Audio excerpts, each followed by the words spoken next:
When the sun dipped beyond the horizon in the medieval world, a new reality emerged, one far darker and more dangerous than daylight ever revealed. For peasants, the night was no time of rest.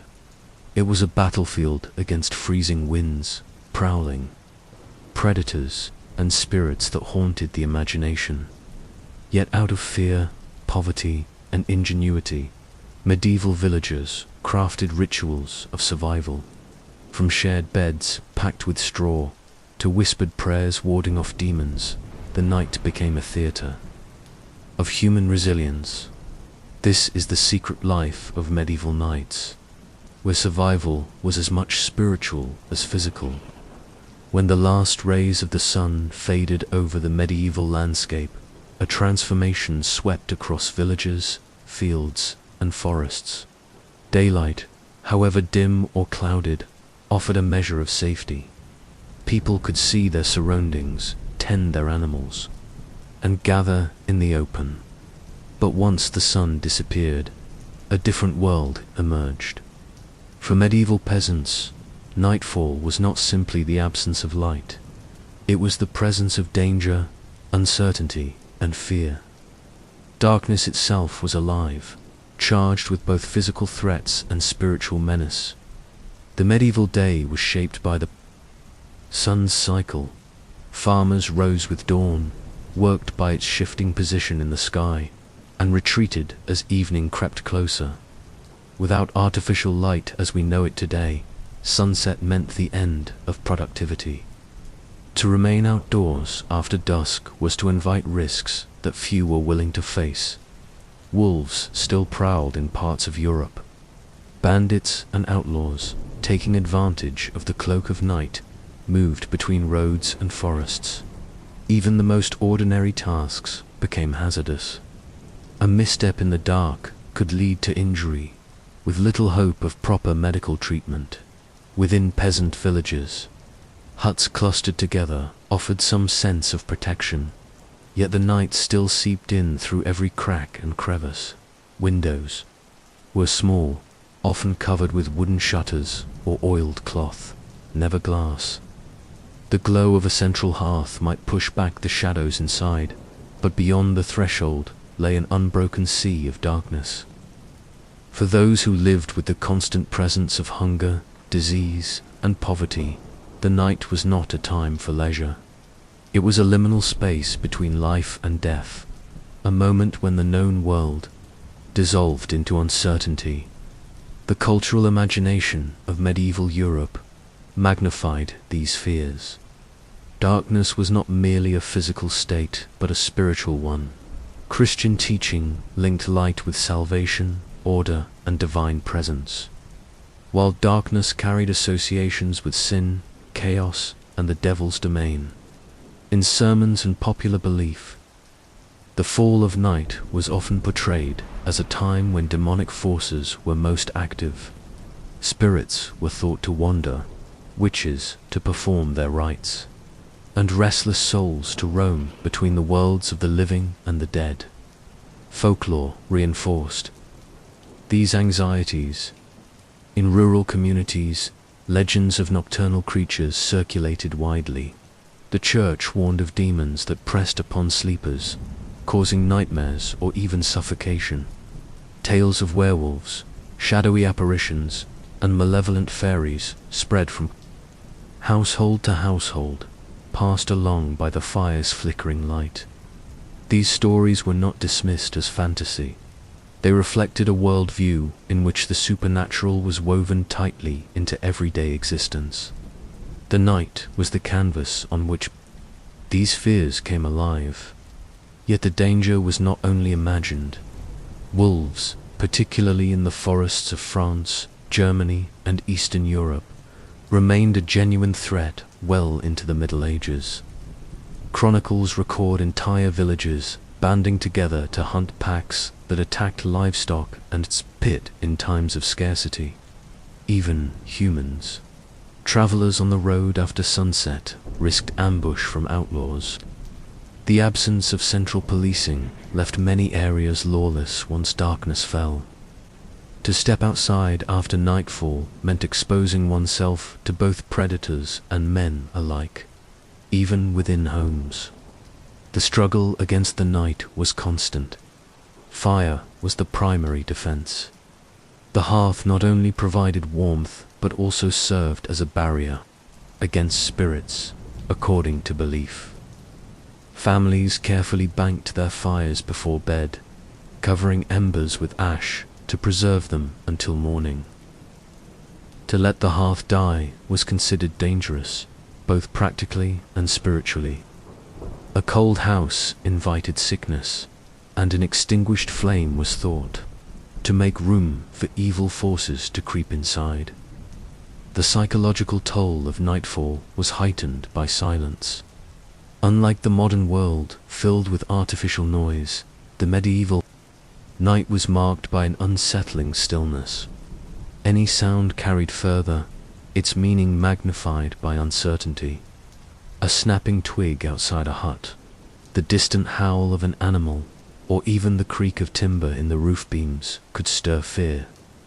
To the medieval imagination, these noises were rarely random. They were signs, omens, or warnings that something moved. In the unseen darkness, communal rhythms helped villagers endure these long hours. Sunset often marked the time when people withdrew indoors, gathered around the fire, and engaged in prayers or storytelling. Religious devotion offered a sense of protection. Families recited evening prayers, invoking the Virgin Mary, saints, or guardian angels to watch over them through the perilous hours. Bells from local churches, if within hearing distance, sometimes rang to mark the evening curfew, not only a call for peace, but a reminder to seek shelter. The night also held a paradoxical role. While feared, it was also when certain forms of life flourished. Storytelling, song, and oral traditions found their home in these hours, when work ceased and people gathered close. Yet even these moments carried an undertone of caution. Stories often reinforced the dangers of the dark, serving both as entertainment and as warnings. Children were told of spirits that lurked outside to keep them indoors. Adults, too, took these tales to heart, shaping behavior and reinforcing boundaries. In medieval cities, the fear of nightfall took on another form. Urban centers, such as London or Paris, attempted to impose curfews and night watches. Authorities recognized that darkness provided cover for crime, drunkenness, and unrest. Torches or lanterns lit certain streets, but these efforts were limited. Beyond the immediate glow of fire, alleys and lanes remained treacherous. Citizens were expected to stay indoors, and any movement at night was met with suspicion. The fragility of medieval life made night especially threatening. Illness could strike suddenly, and without light, tending to the sick was difficult. Childbirth at night was perilous for both mother and child, with midwives working by the dim flame of a Death during the night carried symbolic weight. It was believed that souls who departed in darkness faced greater struggle against demons seeking to claim them. Winter months deepened the fear. Nights stretched longer, cold intensified, and food supplies grew scarce.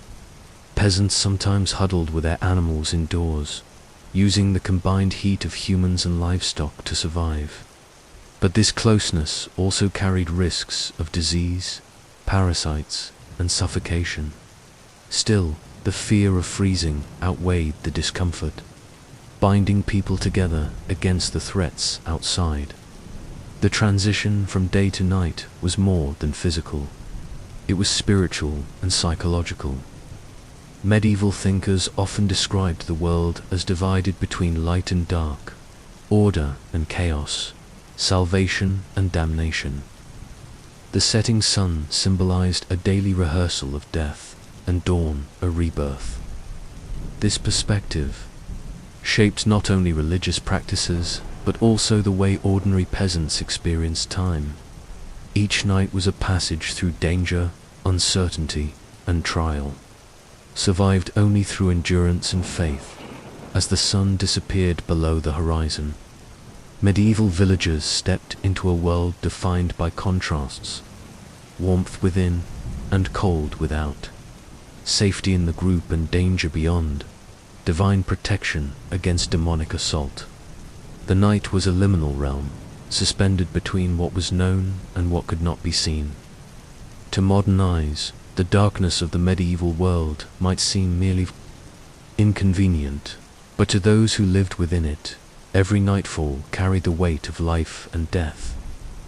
In the medieval world, the setting sun plunged villages, towns, and castles into a darkness deeper than we can easily imagine today. Without electricity, without gas lamps, even without the reliable glass lanterns of later centuries, light was precious and fleeting. For peasants who lived in simple timber or wattelandorp huts, illumination was not a luxury. It was survival, yet it was also symbolic. Light meant warmth, security, and life itself. Darkness, by contrast, carried the weight of fear, sin, and death. The center of nearly every peasant dwelling was the hearth. More than a source of heat, it was the heart of domestic life. A fire once lit was rarely allowed to die for relighting. It meant effort, time, and risk. Families tended the flames carefully, feeding them with gathered wood, dried peat, or even animal dung when resources ran short. During the day, the hearth was used for cooking, boiling water, and smoking meats. At night, it became a shield against the surrounding void. Its glow defined the boundaries of safety inside the hut, but the hearth's light was limited. Smoke often filled the room, escaping only through a hole in the roof or gaps in the thatch. Vision beyond the fire's immediate circle fell into shifting shadow. Objects in the corners of the room loomed with distorted shapes. The imagination filled in the gaps, and fears of spirits, demons, or prowling intruders grew stronger in those unseen spaces. The flicker of firelight was both a comfort and a reminder of what lurked just beyond its reach. For those who needed more portable or directed light, peasants relied on rushlights. These were simple, improvised devices made by dipping dried rush stems in animal fat. Once lit, they burned with a weak, uneven flame that produced more smoke than brilliance. Their lifespan was short, often no more than 10 to 15 minutes, requiring constant replacement. Still, rushlights were cheap, easily made, and widely used across medieval Europe. They were set into small holders, or even stuck into lumps of clay, their dim glow sufficient for basic tasks like tending animals, checking food stores, or finding one's way around a hut. More prosperous households could afford tallow candles. Made from rendered animal fat, these burned longer and steadier than rushlights, though their smell was pungent and their smoke thick. Beeswax candles, with their cleaner burn and pleasant scent, were almost exclusively reserved for the wealthy, monasteries, or churches. The shimmering glow of wax candles in sacred spaces carried not only physical brightness, but also powerful symbolism. The light of the candle was the light of Christ, a visible reminder of divine presence, pushing back the darkness of sin. For peasants, however, such candles were rarely seen except during church services or great festivals. The scarcity of reliable light meant that people adapted their routines to the sun's cycle. Work was compressed into daylight hours. After dark, activities narrowed to those possible by the fire's glow. Families gathered close, eating their evening meals, telling stories, or performing small tasks like spinning thread or mending clothing. Flickering light created shifting shadows on the wall's shapes that could inspire both wonder and unease. Children and adults alike saw movement where none existed. Shadows lengthened and distorted, fueling superstition and reinforcing the belief that the night was filled with unseen forces. Light carried heavy spiritual meaning in medieval culture. Christian doctrine frequently contrasted light and darkness, salvation and damnation. Candles were lit during Mass, funerals, and processions as visible signs of hope and divine truth. Pilgrims carried candles to shrines as offerings, while vigil. Lamps burned in front of sacred relics. To extinguish a light at the wrong time could be read as an ill omen. Even in domestic settings, the act of lighting a candle or maintaining the hearth fire carried ritual weight. Families prayed by the fire before bed, calling on divine protection against the dangers of the night. Folklore merged with these practices. Many believed that demons, witches, and restless spirits sought entry into homes cloaked in shadow. Light was seen as a deterrent, keeping malign forces at bay. In some regions, people carved protective symbols into the wood of candle holders or hearthstones, reinforcing the spiritual barrier of the flame. When shadows shifted strangely or flames sputtered without cause, peasants often interpreted these as supernatural signs, warnings of misfortune or evidence of an otherworldly presence. But just as light reassured, shadows unsettled. The medieval imagination was attuned to the play of flickering firelight. Monks writing in illuminated manuscripts sometimes described the dangers of hallucinations and temptations born from the shapes cast by flames. In peasant homes, these same illusions may have been perceived as spirits or omens. A sudden gust of wind making a candle dance could be seen as the presence of an unseen hand. A rushlight extinguishing itself might signal an approaching death. Outside, light was even rarer. Torches could illuminate a path or a doorway, but they required fuel and constant tending. In towns and cities, authorities sometimes placed oil lamps or torches at gates and crossroads, but these were exceptional rather than routine. The streets after dark remained treacherous, filled with both human and spiritual dangers. Alone, light moving in the distance might be a traveler, something less earthly. Many stories circulated about ghostly lanterns, will-o'-the-wisps leading men astray into bogs and forests. For peasants, then, light was fragile. A sudden gust could plunge a home into total darkness. Rain or damp air could render fuel useless. Maintaining even a single flame through the night required vigilance. Fires were banked carefully under ash, embers preserved until dawn. Losing one's fire could mean a desperate search for neighbors, willing to share a flame, a reminder of communal dependence in the face of darkness. The hierarchy of light reflected the hierarchy of society. While peasants made do with smoky, rushlights and tallow, lords and monasteries enjoyed greater abundance. In castles, braziers, torches, and wax candles illuminated great halls.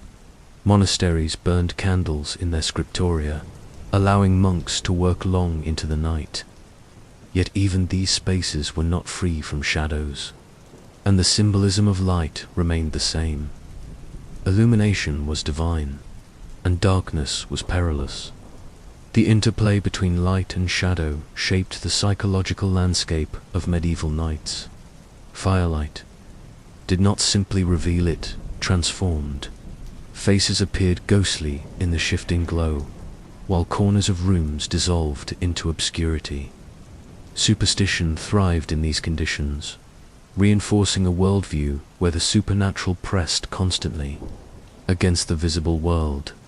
Shadows suggested presences beyond the physical, and light was the only fragile boundary holding them back. Across Europe, the rhythms of life revolved around this fragile balance. The day belonged to the sun, but the night belonged to fire, candle, and shadow. Every flame was a reminder of vulnerability and a symbol of hope.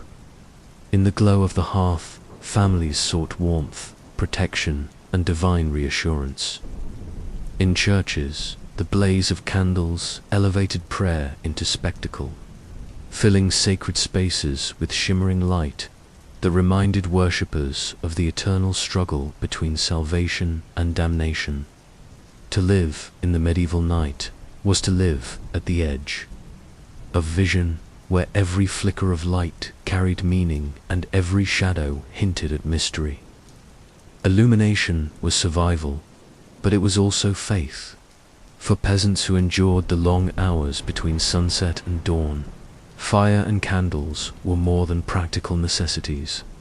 They were the fragile threads that bound their world together, holding back the chaos of darkness until the sun returned once more. For the medieval peasant, the day ended not in comfort, but in endurance. Night was not simply the time for rest, it was another struggle for survival.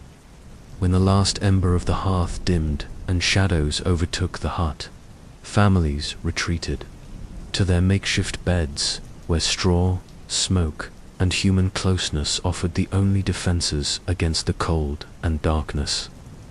Sleep in the Middle Ages was less a luxury than a fragile pause between the burdens of one day and the dangers of the next.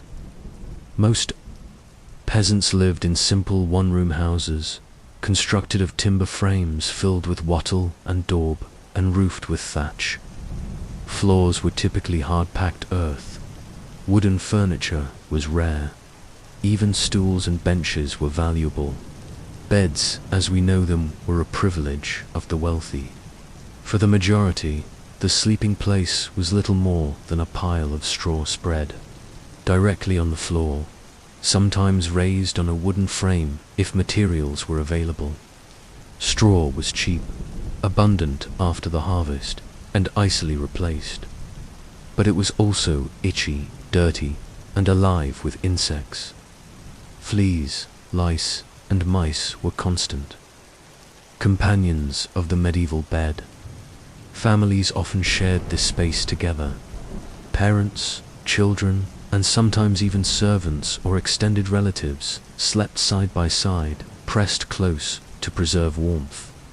In colder regions, animals were also brought indoors at night, penned at one end of the hut. The heat from cows, sheep, or goats added vital warmth during winter nights, though it filled the room with smells and further reduced air quality. This close living blurred the line between human and animal space, but it was essential for survival. The hearth remained the focal point of the night.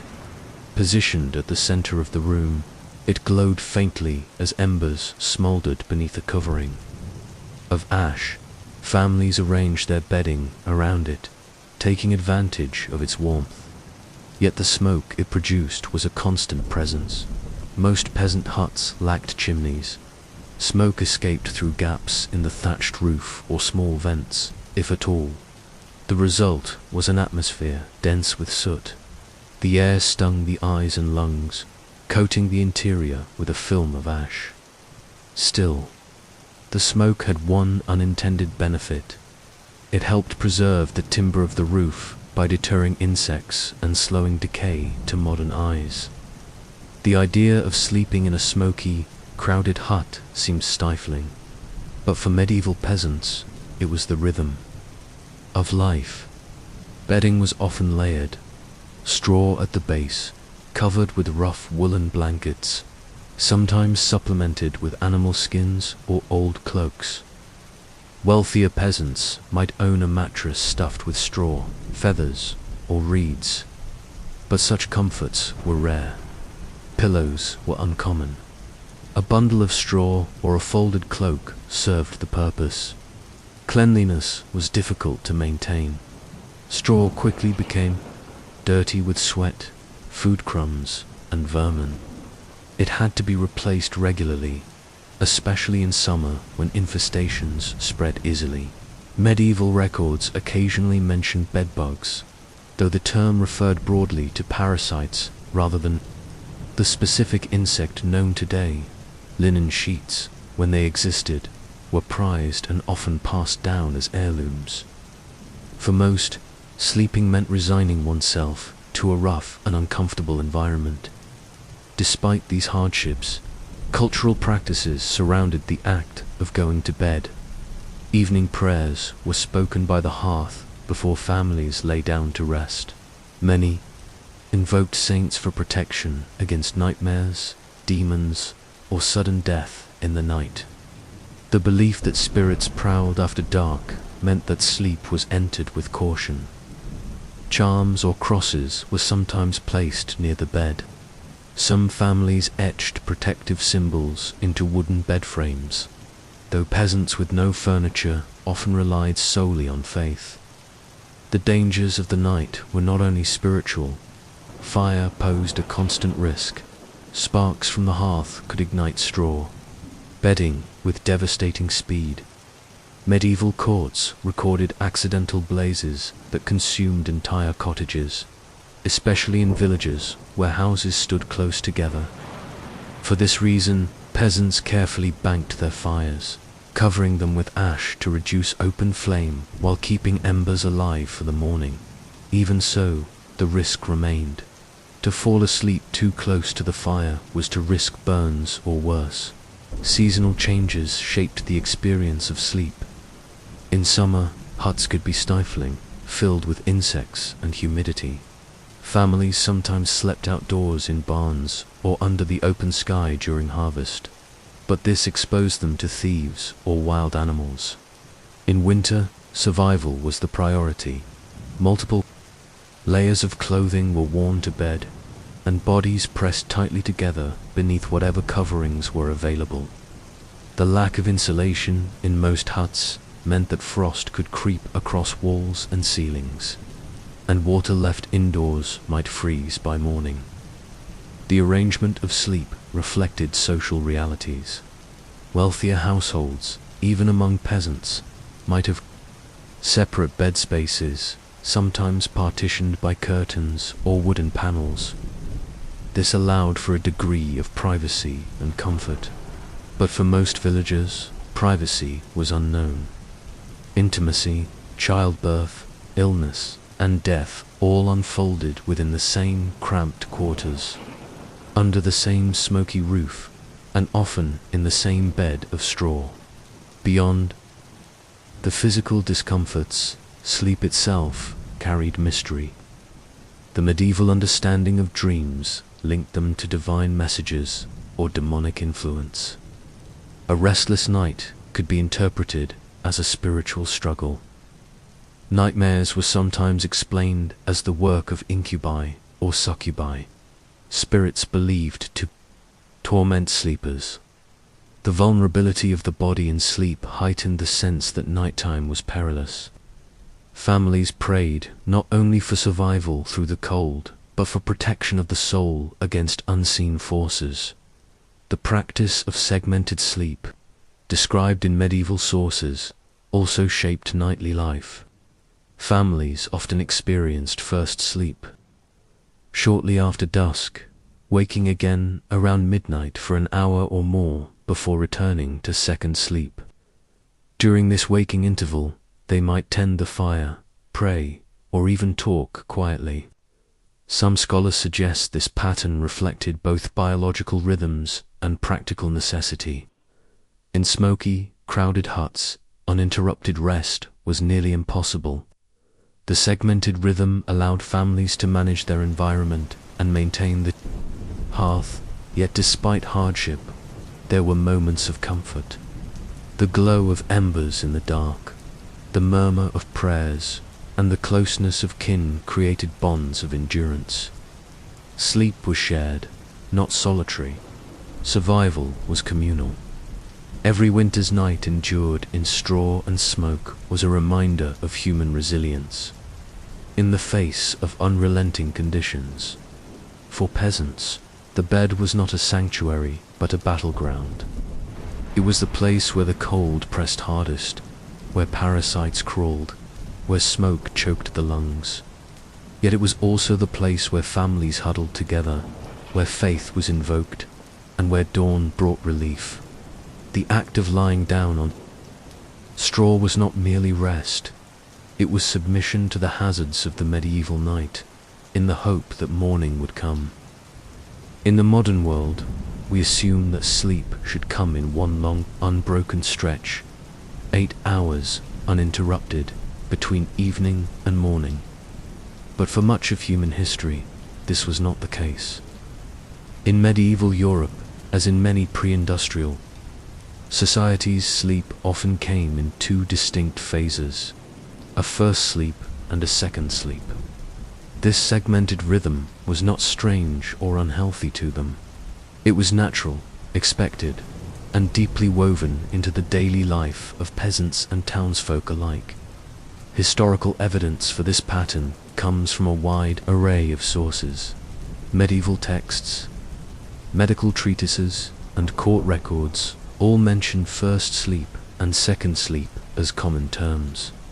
In Latin, French, English, and Italian alike, references appear to primo somna or premier somnel, indicating a widespread understanding. People would fall asleep shortly after nightfall, rest for several hours, then wake around midnight. They might stay awake for 1 or 2 hours before returning to bed for their second sleep, which lasted until dawn. This segmented sleep cycle shaped the structure of the medieval night. Why did this pattern emerge? The answer lies in both biology and environment. Without artificial lighting, human circadian rhythms aligned closely with the sun. Long winter nights, sometimes stretching to 14 hours of darkness in northern Europe, were too lengthy for continuous sleep. The body naturally divided rest into phases. Modern experiments, conducted in conditions of total darkness, have shown that people revert to this biphasic pattern, waking in the middle of the night before drifting back into slumber. In the medieval world, this rhythm was not seen as unusual. It was simply life. The waking interval between sleeps carried immense cultural and practical significance. During this period, households stirred. Families tended to the hearth, adding fuel to embers so that warmth was preserved. Women might nurse infants, mend clothing, or prepare food for the next day. Men sometimes used the time for quiet conversation, storytelling, or even visits to neighbors. In villages where homes were close together, faint movement at midnight was not suspicious but expected. Religion also shaped this midnight waking. The hours between first and second sleep were considered spiritually potent. Monastic communities structured their vigils and prayers around the night office, rising to chant psalms and recite scripture during these hours. Peasants, influenced by this religious framework, often used the waking interval for prayer. Some whispered devotions by the fire, seeking protection from demons or giving thanks for survival through the first half of the night. For those who feared death in their sleep, this waking pause was an opportunity to reset both body and soul. Medical thought in the Middle Ages also acknowledged segmented sleep. Physicians, influenced by classical traditions, believed the waking period allowed digestion to progress more effectively. They advised patients that moderate activity or even intercourse between first and second sleep was natural and healthy. Indeed, some sources suggest that this interval was considered the ideal time for conception, when the body was rested but not yet sluggish with deep sleep. Such beliefs show how deeply the pattern of two sleeps was integrated into both science and daily practice. The cultural memory of segmented sleep appears even in literature. In Chaucer's Canterbury Tales, references to first sleep appear casually, with no explanation needed for medieval readers. Other works of the period describe characters waking from first sleep to perform small tasks, pray, or reflect, before returning to bed. This casual inclusion demonstrates that the concept was widespread and understood, not an anomaly. For peasants, the waking interval was also a time of vulnerability. The dark hours between sleeps were believed to be when supernatural forces were most active. Demons, witches, and restless spirits prowled the night, according to popular belief. Families sometimes gathered closely by the fire during this time, reinforcing bonds of safety. Candles or rushlights might be lit, though fuel was precious. Shadows played across the walls, and silence was punctuated by the crackle of embers or distant sounds outside. In this fragile interval, human imagination often blurred with superstition. Court records from the medieval period occasionally describe crimes committed during these waking hours. Burglaries, assaults, and even murders sometimes took place between first and second sleep, when people were awake, yet the world remained cloaked in darkness. For the vulnerable, this was a liminal time, neither fully day nor fully night, but something in between. The practical benefits of segmented sleep were clear. Farmers, bound by the rising sun, could adapt their rest to the demands of the seasons. In summer, shorter nights meant less time for sleep altogether. In winter, long nights were broken into manageable portions. The waking interval allowed tasks that required concentration or quiet to be completed while the village slept. For women in particular, these hours offered rare moments of privacy. Whether for nursing children, spinning thread, or engaging in quiet prayer, the persistence of this sleep pattern across centuries suggests it was not merely a cultural habit, but a deeply rooted human rhythm. Only with the advent of artificial light, first oil lamps, then gas, and finally electricity, did societies move toward a consolidated 8-hour block of sleep. Artificial light extended the day, shortened the night, and gradually erased the natural waking interval. By the 17th and 18th centuries, references to first sleep and second sleep began to fade from common use, replaced by the modern expectation of uninterrupted rest. Yet, in the medieval world, this segmented sleep carried profound meaning. It mirrored broader ideas of life as divided into phases, of the soul's journey between states, of time itself as cyclical rather than linear. The two sleeps were not simply practical, they were symbolic of transition from day into night, from wakefulness into rest, from vulnerability into renewal. Peasants lived their nights according to this rhythm. After laboring in the fields, they lay down in smoky huts, on straw beds shared with family, surrendering to first sleep. Hours later, they stirred again, whispering prayers, tending fires, perhaps gazing out into the darkness beyond their doors. Then, once more, they returned to the straw, to their second sleep, until dawn broke and labor began anew. For us, the idea of segmented sleep may feel strange, even inefficient.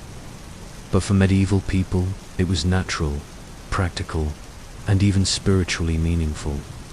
Their nights were not continuous voids of unconsciousness, but living intervals, filled with firelight, prayer, and quiet endurance.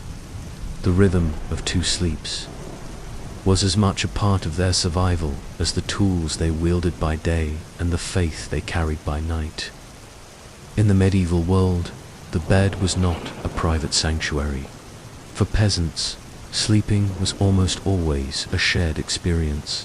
Entire families, parents, children, and sometimes extended kin, pressed together beneath rough blankets, huddled against the cold. Privacy, as we understand it today, was nearly absent. In an age before central heating, insulated walls, or thick mattresses, survival depended on proximity. The culture of communal sleeping defined not only the rhythm of night, but also the bonds of medieval households. The typical peasant dwelling was a single-room structure. In this confined space, sleep arrangements were dictated by necessity. Straw bedding spread across the floor was common, sometimes raised on wooden frames if resources allowed. Families gathered onto these piles at the end of the day, laying close to one another in overlapping rows. Infants slept alongside parents for warmth and protection. Older children nestled nearby. Grandparents, if present, might share the same bed or occupy a spot at the edge of the hearth. This arrangement blurred the boundaries between generations and relationships. To modern sensibilities, it might seem uncomfortably intimate, yet for medieval peasants, it was practical. Warmth was preserved, and watchfulness was easier in numbers. The dangers of the night, wolves, thieves, fire, were never far. To sleep alone was both inefficient and unsafe. Animals too were part of this picture. In colder climates, livestock were often brought into the hut at night. A cow, goat, or sheep penned at one end of the room provided valuable heat. Their presence also reassured families who relied on them for milk, wool, and survival itself. The mingling of human and animal life was not seen as strange. It was a necessity that reinforced the interconnectedness of medieval households. The wealthier classes lived differently, though even among lords and merchants, shared beds were common. Large wooden bedsteads with curtains filled with feather. Mattresses and linen sheets became symbols of wealth and status. Yet these beds, too, were often shared.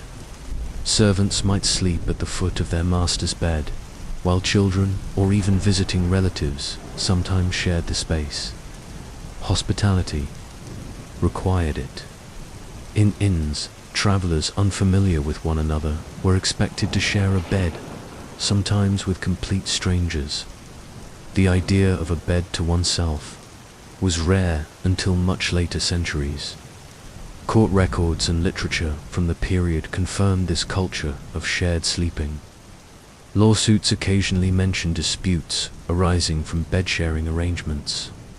Chroniclers note political figures who shared beds not for intimacy but as a practical arrangement. Even kings and noblemen sometimes slept in the same chamber with attendants or companions, though their bedsteads provided more separation than the straw. Flaws of peasants. For peasants, the shared bed was also where key moments of life unfolded. Childbirth took place in the same smoky, crowded space where the family slept. The sick lay on straw bedding as others carried on their lives around them. Death too often came in bed, witnessed by those lying beside the dying. The bed was a stage for life's most intimate and vulnerable moments. And in a one-room house, those moments were never hidden. This intimacy had social implications. Children grew up observing the natural processes of life, with little veil of privacy. Sexual relations between parents often occurred quietly in shared spaces, while children or relatives pretended to sleep nearby. Moralists and church authorities sometimes expressed concern about the lack of boundaries in such arrangements, fearing it encouraged sinful behavior or improper exposure. Yet for most peasants, there was little choice. Survival outweighed modesty. The communal bed also reflected deeper cultural values. Medieval society emphasized community over individuality. Villages operated through cooperation, collective labor, shared tools, and mutual defense. The bed was an extension of this communal life, reinforcing the idea that survival depended on togetherness. Warmth was shared, burdens were shared, and even dreams unfolded in shared space. But this intimacy came at a cost. Parasites spread easily in crowded bedding. Fleas and lice thrived in straw, moving from body to body. Illness, too, traveled quickly. In times of plague or epidemic, the shared bed became a site of vulnerability. Yet even in the face of disease, separation was nearly impossible. Few families had the resources to provide separate sleeping spaces. In literature, bed sharing often symbolized trust and alliance. Knights on campaign, monks in monasteries, and pilgrims on the road frequently shared beds. This did not imply intimacy, but camaraderie and practicality. Chroniclers mention political leaders who invited allies to share their bed as a sign of loyalty and unity. To refuse such an offer could be seen as an insult. For children, the shared bed offered comfort. The warmth of parents and siblings reassured them against the terrors of the night. Wolves howling outside, thieves on the roads, or spirits imagined in the dark. For adults, the same closeness carried both reassurance and responsibility. To share a bed was to share vigilance, to ensure that embers were tended and children kept warm until dawn. In urban settings, overcrowding amplified this culture. In small city houses, apprentices often slept in the same bed as their masters or fellow workers. Inns offered communal beds where strangers bundled together, their only separation the rough blankets pulled over them. Travelers recorded discomfort with such arrangements, but for locals, it was the norm. Religious symbolism reinforced the practice of shared sleep. Christian teachings often spoke of sleep as a metaphor for death, and of rising from bed as a metaphor for resurrection. The communal bed mirrored the collective nature of salvation, a reminder that the faithful endured life's trials together, not alone. At the same time, church authorities urged caution. Sermons warned against temptations that could arise in close quarters, urging modesty and restraint even in the shared intimacy of the night. Over time, as wealth grew and architecture advanced, the culture of communal sleeping began to shift. By the late medieval and early modern period, wealthier families increasingly sought separate bedchambers. Privacy slowly gained value, though peasants continued to live much as they had for centuries.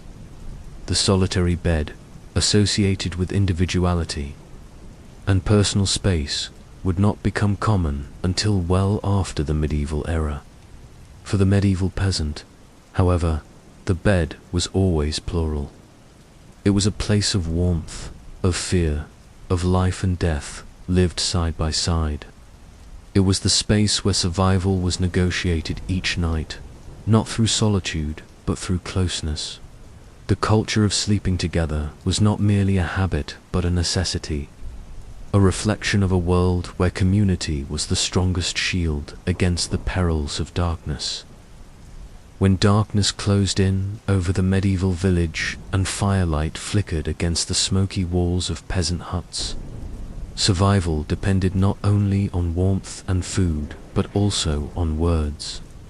The night was a space of danger, filled with wolves, thieves, and spirits, both imagined and unseen. Against these threats, medieval people turned to songs, chants, prayers, and charms. Words, spoken or sung, became weapons, fragile but vital defenses that carried comfort, memory, and protection into the long hours of the night. One of the most enduring traditions of the medieval night was the lullaby. Mothers, grandmothers, and older siblings sang to soothe restless infants, their voices rising above the crackle of the hearth. These songs were practical, calming children into sleep, but they also carried layers of meaning. Many lullabies contained warnings, threats of spirits, animals, or strangers that would carry children away if they did not rest. In England, versions of Bye-Bye, Baby Bunting circulated, while in Germanic regions lullabies referenced dark forests and wolves. To modern ears, these songs can sound harsh, even frightening, but their function was clear: to instill caution and obedience in children who might otherwise stray near danger. By embedding threats into song, parents passed on lessons about the hazards of the night. At the same time, the rhythm of voice and melody reassured, binding the child to the warmth of family and hearth. The lullaby was thus both a comfort and a warning, reflecting the dual nature of medieval nights themselves. Night was also a time of prayer. Before bed, families gathered around the hearth to recite the Pater Noster, the Lord's Prayer, or the Ave Maria. These prayers were not simply rituals of devotion. They were shields. To go to sleep without invoking divine protection was seen as reckless, for demons were thought to prowl most actively after midnight. The Church taught that prayers invoked the guardianship of angels, saints, and Christ himself. Peasants repeated formulas taught by priests, but also added personal petitions, asking for protection for livestock, children, and their souls should death come in the night. In many places, evening bells, known as curfew bells, rang from churches, signaling not only the time to extinguish fires, but also the time to pray. For medieval Christians, night prayers transformed the vulnerability of darkness into a shared spiritual practice, yet prayer was only one layer of protection. Beneath Christian rituals, older pagan traditions survived, adapted to new beliefs. In Celtic regions, charms against fairies lingered, whispered over children's beds to prevent them from being stolen in the night. In Germanic lands, protective runes and symbols were carved into doorframes or bedposts, sometimes Christianized with the sign of the cross, but carrying echoes of pre-Christian magic. Herbs also played a role. St. John's wort, vervain, and garlic were believed to repel spirits and witches. Families hung sprigs over doors or placed them near pillows. Iron objects to knives, nails, or horseshoes were set beside beds, believed to repel evil. These practices existed alongside Christian prayers, not in contradiction, but in combination. Peasants saw no conflict in invoking both saints and herbs, both angels and iron. Survival demanded every available defense. The Church often tolerated these customs, so long as they were interpreted through a Christian lens. Priests might bless herbs or endorse the use of charms if they were tied to scripture, but suspicion remained. When misfortune struck a child, sickened livestock died, or nightmares plagued a family, accusations of improper superstition could arise.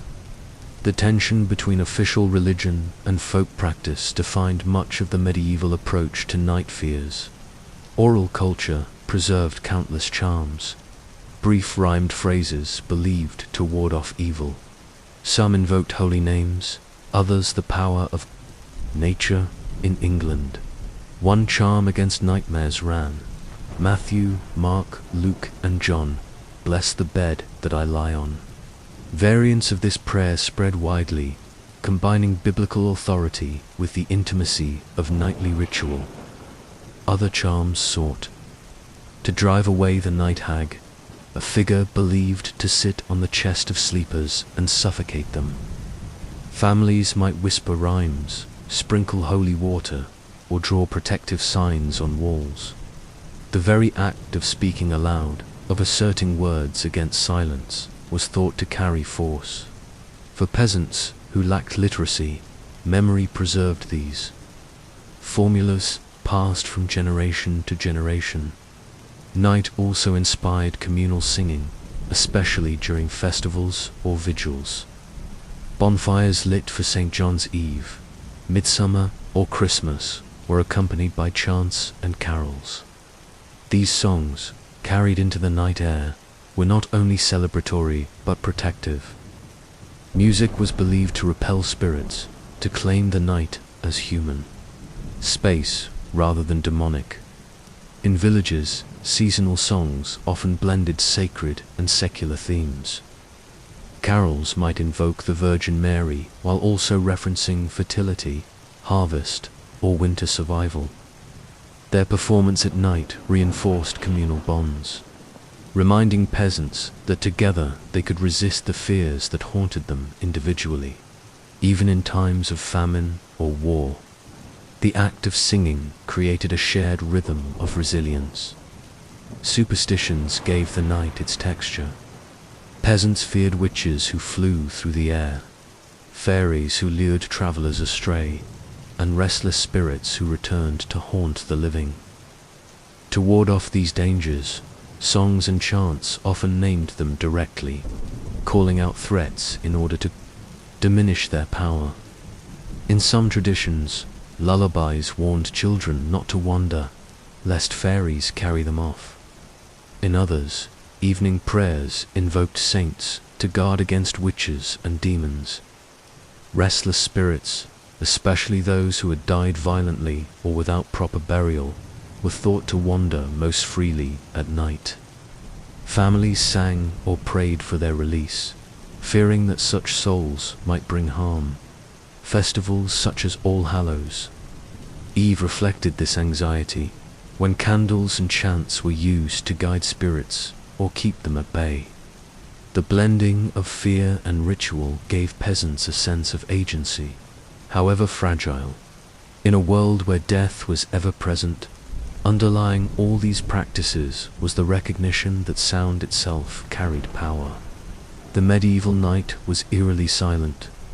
Compared to modern life, every noise, the bark of a dog, the howl of a wolf, the creak of wood carried meaning.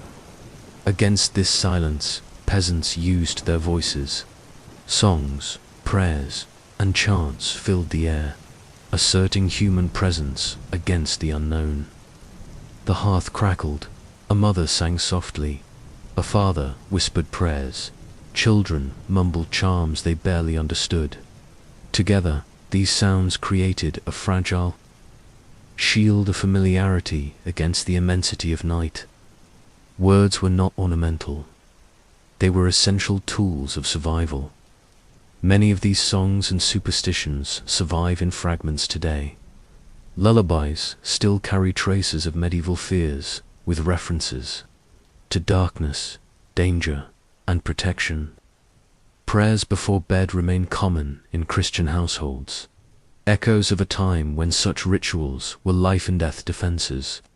Even superstitions about iron, herbs, and charms linger in folk practices across Europe.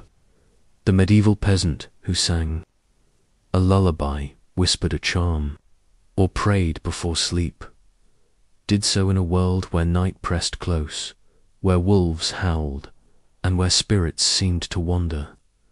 Their words were simple, their melodies fragile, but in those words lay centuries of cultural memory, a reminder that even in the darkest nights, humans sought comfort and meaning through song and superstition. Night in the medieval world was never only about darkness. For peasants, it was also about hunger. The hours after sunset brought not only fear of wolves or demons, but also the gnawing emptiness of stomachs that rarely felt full. Food scarcity shaped the rhythm of daily life, and at night the pangs of hunger were magnified by stillness and silence.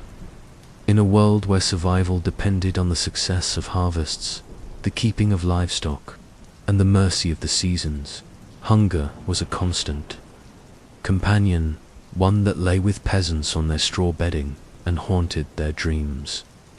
The medieval diet was simple but fragile. For peasants, bread was the foundation, made from rye, barley, oats, or wheat when it could be afforded. Bread accounted for more than half of daily calories. To this were added pottages, thick stews of grains, peas, beans, and whatever vegetables were in season. Meat was rare, usually reserved for feast days or special occasions. Milk, cheese, and eggs supplemented the diet, though in lean times even these were scarce. Hunger was not occasional. It was cyclical, woven into the agricultural calendar. The worst times came in the so-called hungry gap. This period, between late winter and early spring, marked the time when food from the previous year's harvest was running out, but the new crops had not yet ripened. Granaries stood nearly empty.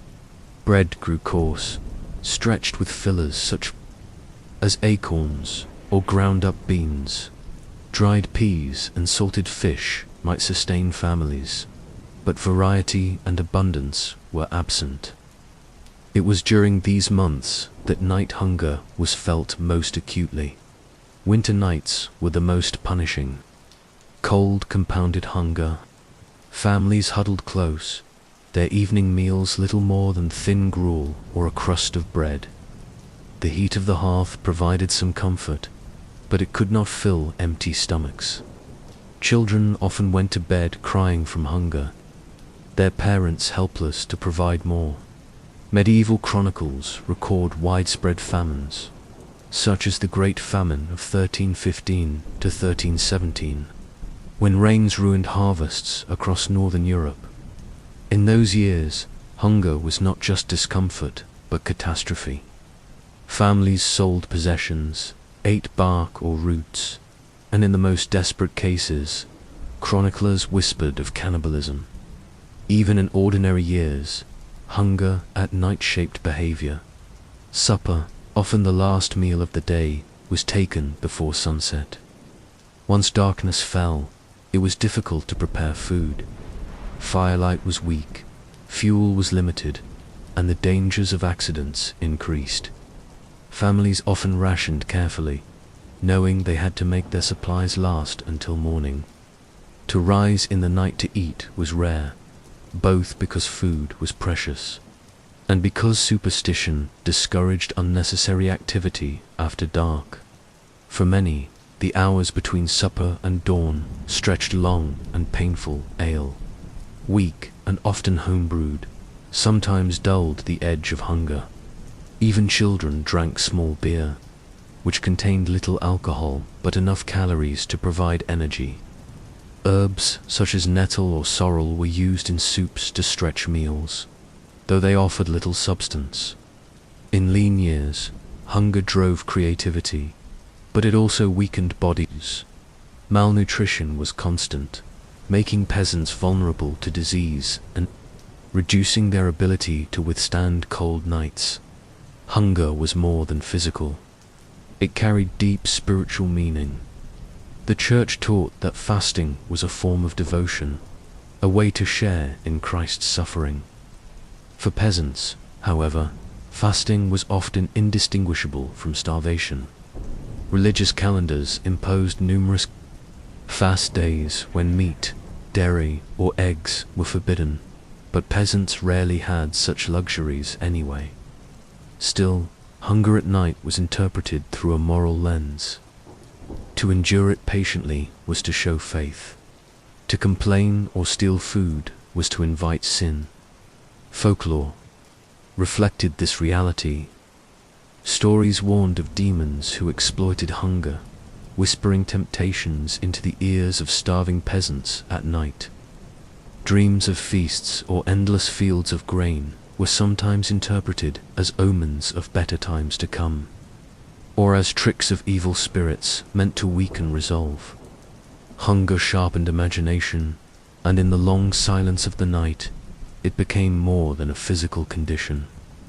It was a test of endurance, both bodily and spiritual. The social dimension of hunger was equally important. Lords and monasteries held responsibility for distributing food in times of scarcity. Monastic alms often provided bread or pottage to the poor, especially during winter. In villages, neighbors shared when they could, though in famine years sharing often meant collective suffering. Nighttime hunger underscored inequalities. While peasants gnawed on coarse rye bread, nobles dined on meat, fish, and sweetened pastries. The contrast was stark, and though the social order was rarely questioned openly, hunger revealed its harshness every night.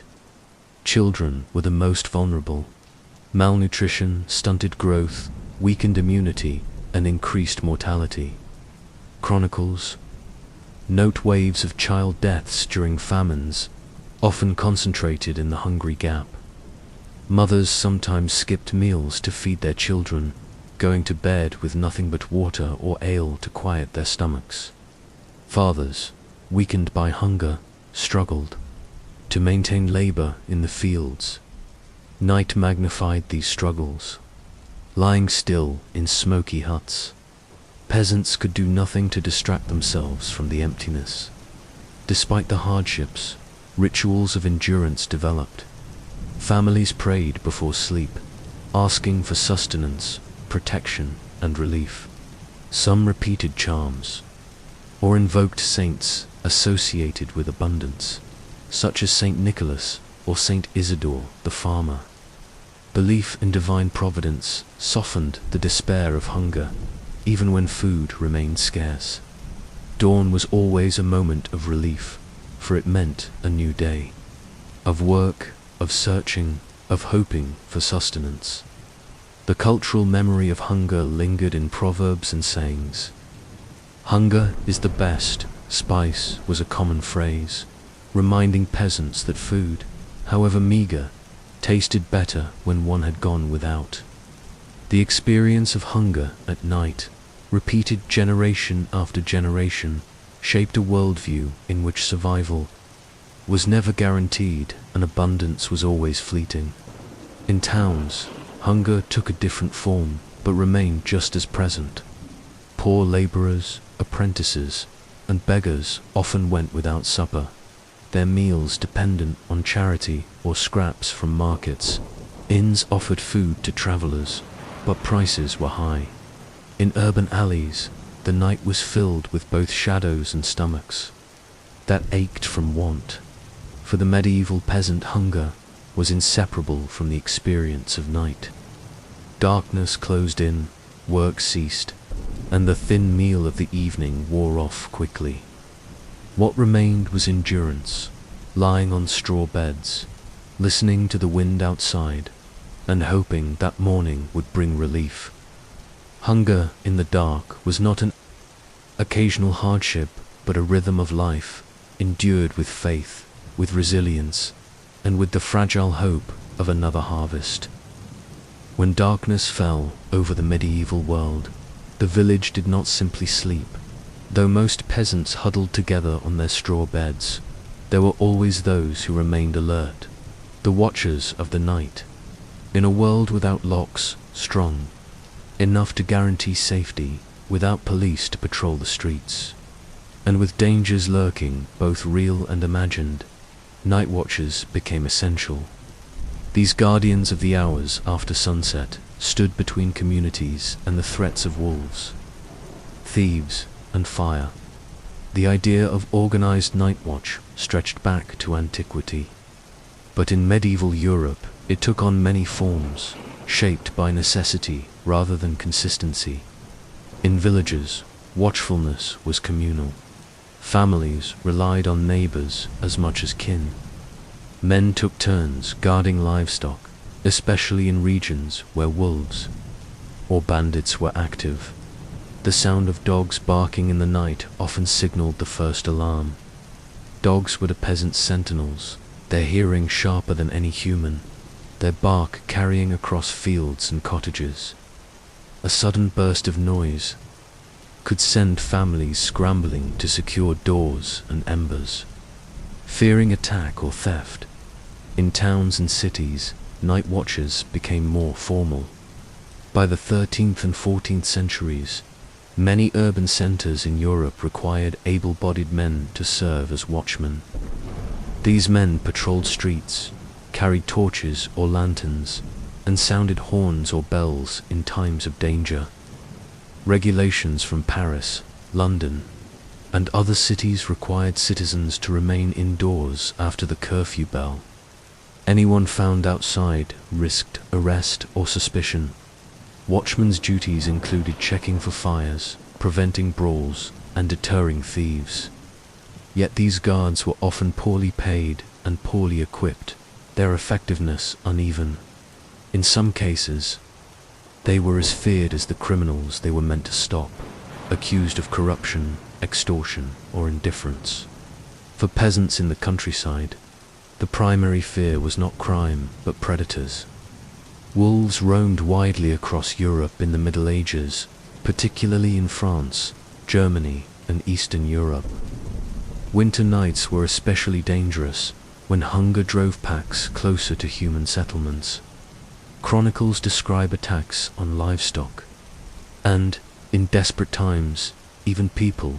Night watch meant listening for the howl of wolves, the restless movement of animals in pens, or the sudden silence that suggested danger. Armed with little more than spears, torches, or clubs, villagers stood ready to defend the creatures on which their survival depended. Thieves were another concern. The poorest peasants had little to steal, but livestock, grain, or tools were valuable enough to tempt raiders. Roads at night were treacherous, frequented by outlaws who preyed on travelers. In response, villagers sometimes appointed men to patrol perimeters or stationed lookouts at entry points. Bells, horns, or even simple wooden clappers were used to raise alarms.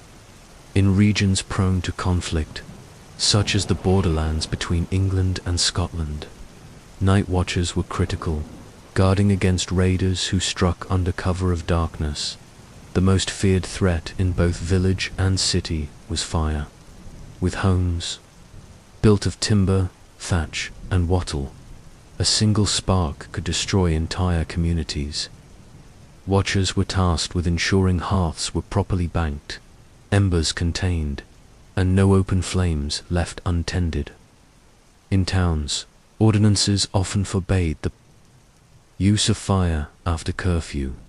Even so, blazes frequently broke out at night, spreading rapidly in narrow streets where houses stood side by side.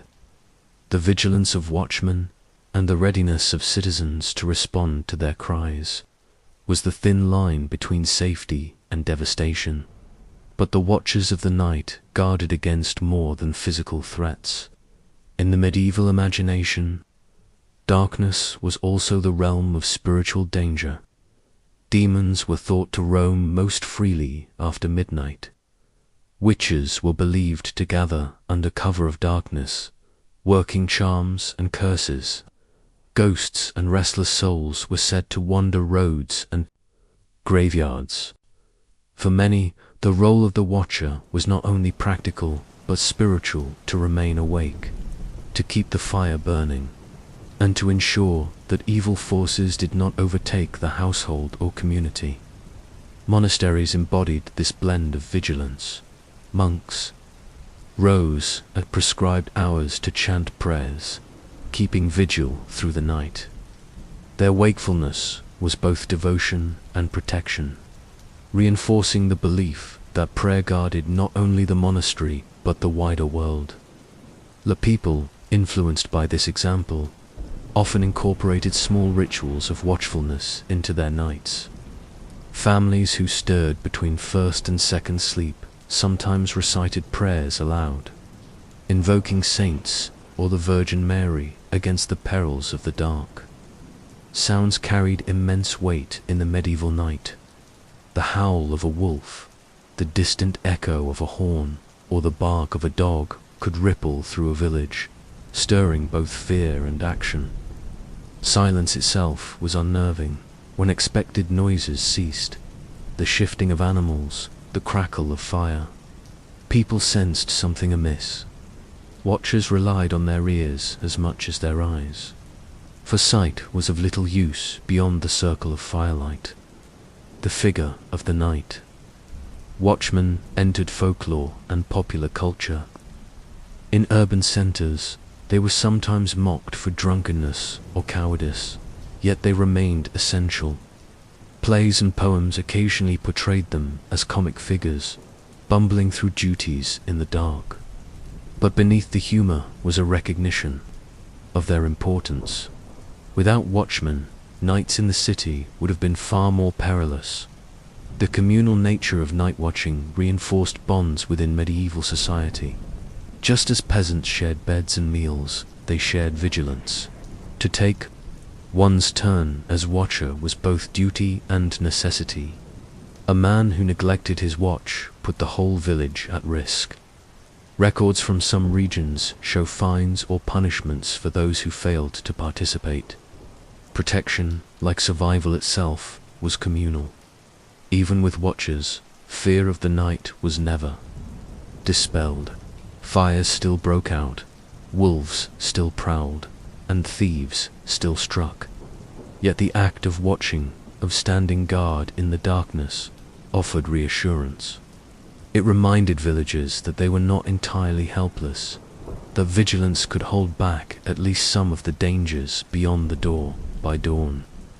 When the first light crept across the fields or rooftops, the watchers of the night gave way to the laborers of the day. Their work, often unnoticed, had preserved the fragile line between survival and ruin. In the medieval world, where danger pressed close on every side, the act of watching was as vital as farming, weaving, or building. Without those who stayed awake in the long hours of darkness, the night would have been far more deadly. For medieval peasants, the darkness of night did not end when their eyes closed. Sleep itself was a perilous realm, filled with visions, omens, and dangers that blurred the line between body and soul. Dreams and nightmares were not dismissed as idle imagination. They were interpreted as messages from God, from saints, or from demons who sought to torment the vulnerable. In an age when science and superstition were inseparably bound, the world of sleep was as real and as threatening as the waking world outside the hut. The medieval understanding of dreams drew heavily on ancient traditions. The writings of Aristotle, Galen, and Cicero influenced how scholars and physicians explained the meaning of visions at night. These texts, preserved and expanded upon in monasteries, circulated throughout Europe. They suggested that dreams could arise from digestion, from humors in the body, or from divine inspiration. For the educated, dreams were both medical phenomena and windows into the soul. For peasants, whose knowledge came less from books than from sermons and folklore, dreams were interpreted more directly as signs of what was to come, or as warnings of what threatened them. Nightmares carried particular weight. The Latin term incubus referred to a male demon believed to sit on the chest of sleepers, pressing down so that they struggled for breath. Women who experienced terrifying dreams or a sense of suffocation often blamed the incubus, while men spoke of succubi, female demons said to tempt them in their sleep. Such beliefs reflected a broader anxiety about vulnerability at night. To close one's eyes was to surrender control, and in that state, evil could intrude. Ordinary people described nightmares in vivid, physical terms. Some spoke of feeling crushed, of being unable to move, or of hearing whispers in the dark. These experiences, today explained as sleep paralysis, were interpreted as supernatural attack. Families turned to prayers, charms, or the invocation of saints for protection.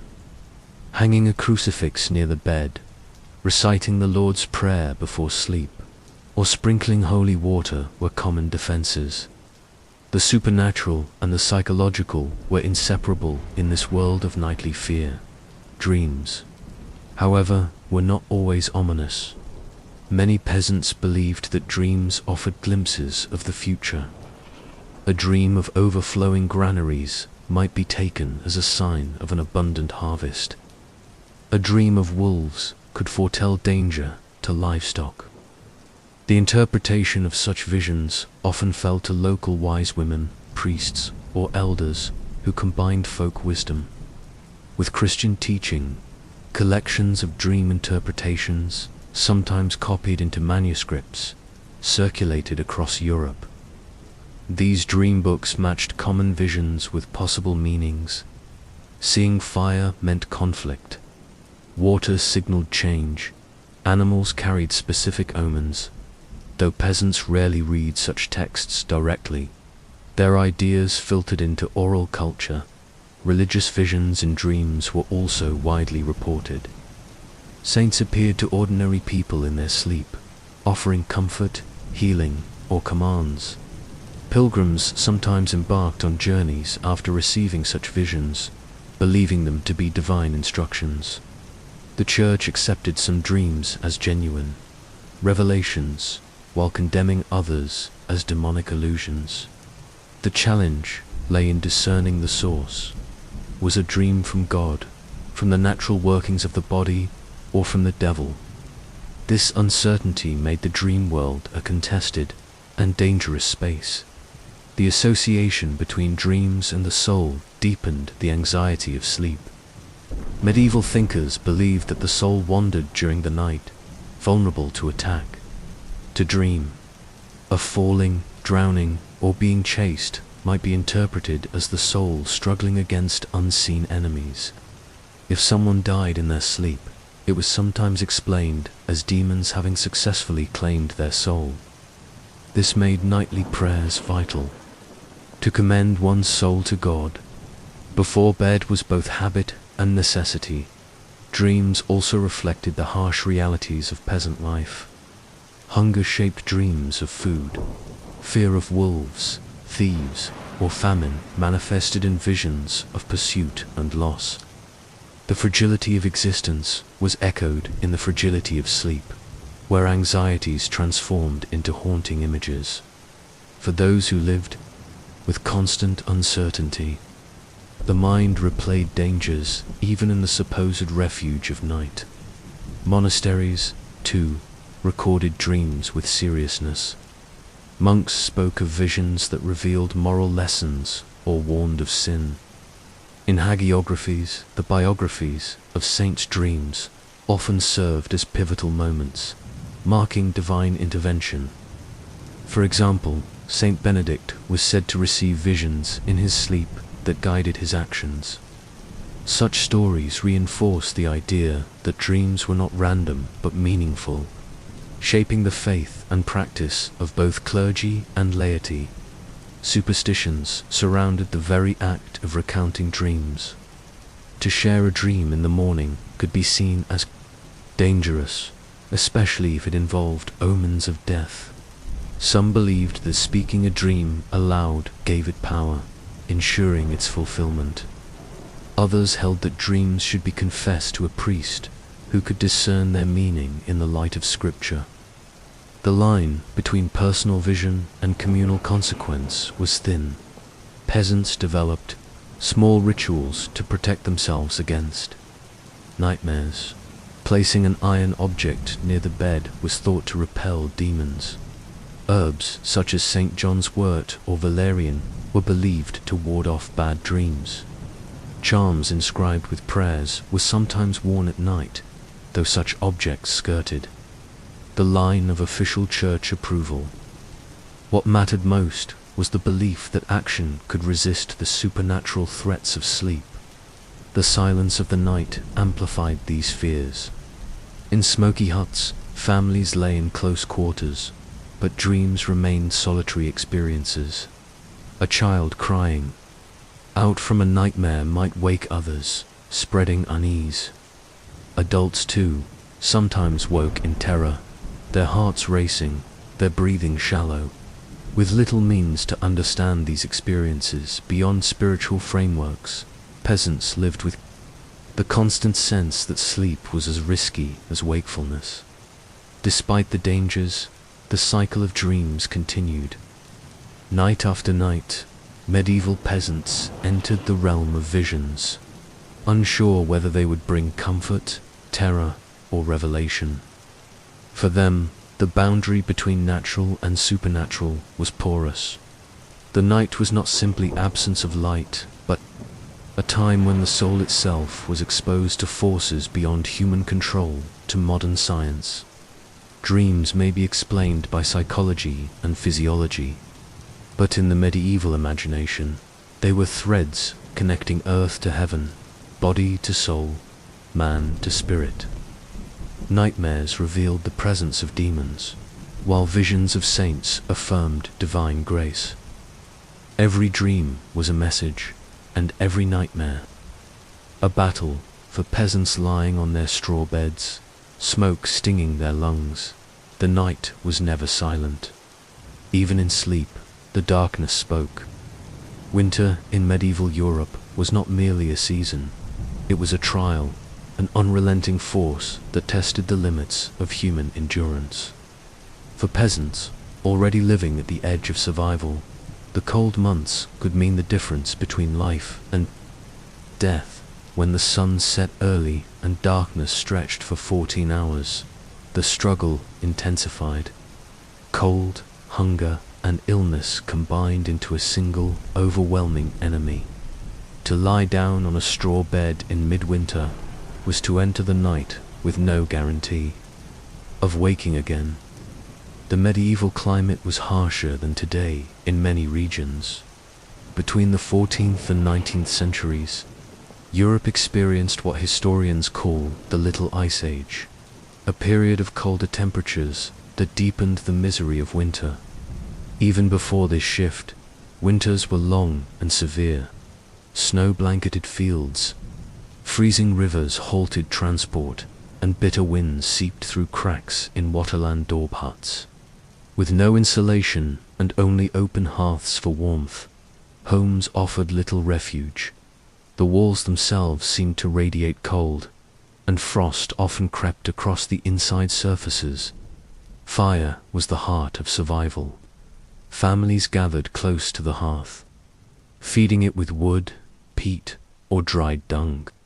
Yet fuel was scarce. Forests were not freely available to peasants, who often needed permission or paid fees to collect firewood.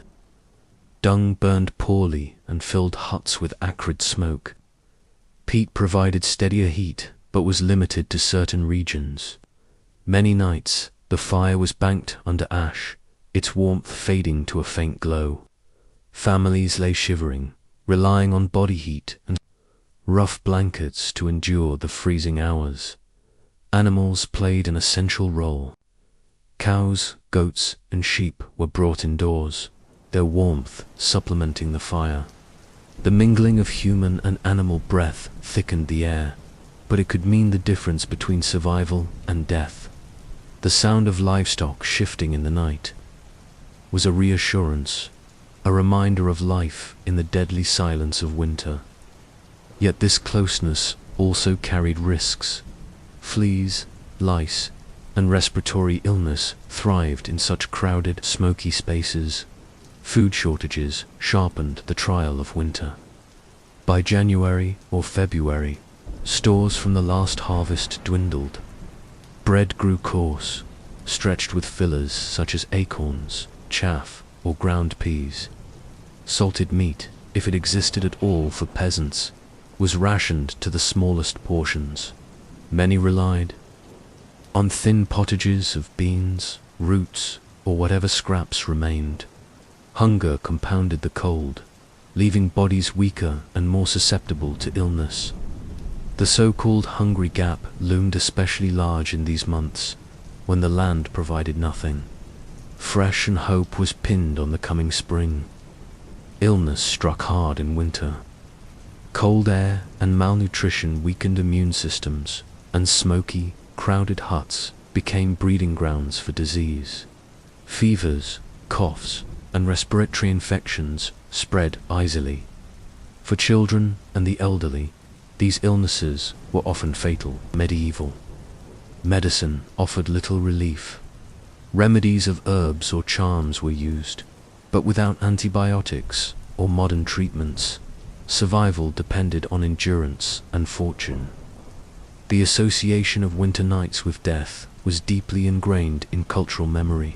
The spiritual dimension of winter intensified the fear. The church framed the season as a time of trial, both physical and moral. Famine and cold were interpreted as divine tests or punishments. Yet festivals such as Christmas and Candlemas offered moments of relief with feasts, processions, and communal fires. These rituals reaffirmed hope, reminding peasants that darkness and cold were temporary and that light would return. Even so, the contrast between the abundance of noble feasts and the scarcity of peasant tables was stark. Records from famines show the extremes of winter suffering. During the Great Famine of 1315 to 1317, heavy rains destroyed crops, and cold compounded the crisis. Chroniclers wrote of villages where people ate grass, roots, or even corpses to survive. Though such horrors were rare, they illustrate the vulnerability of peasants to climatic shifts.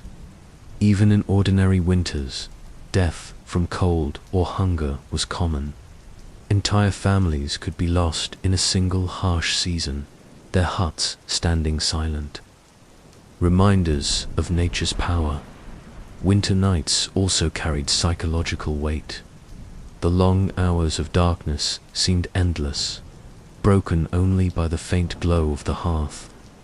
The silence outside was punctuated by the howling of wolves or the creaking of frozen timbers. Dreams were more vivid, often reflecting hunger or fear. The knowledge that dawn was many hours away deepened the sense of helplessness. To lie awake, shivering and listening to the wind, was an ordeal repeated night after night, yet strategies of resilience developed. Layering was essential. Peasants slept in their daytime clothing, wrapping themselves in cloaks, woolens, or animal skins. Straw bedding was piled high, replaced more often in winter to trap warmth. Families pressed close together, children in the middle, elders at the edges. Tasks were adjusted to conserve energy. Work in the fields ceased, and attention turned to mending tools, spinning, or preparing small repairs indoors. The cycle of labor shifted, reflecting the reality that survival itself was the primary occupation of winter. Superstition added another layer to the experience. Many believed that winter nights were when spirits roamed most freely. The long darkness was thought to thin the barrier between worlds, allowing demons, witches, or the restless dead to wander. Protective charms were placed near doors and beds. Prayers were recited with extra fervor, and holy symbols were carved into hearths. The fire itself was seen not only as warmth, but as a spiritual barrier, holding back the forces of the night. Despite the hardship, winter also fostered community. Shared suffering bound villages together. Neighbors exchanged food when possible, offered help with fuel, or shared news and stories to keep spirits alive.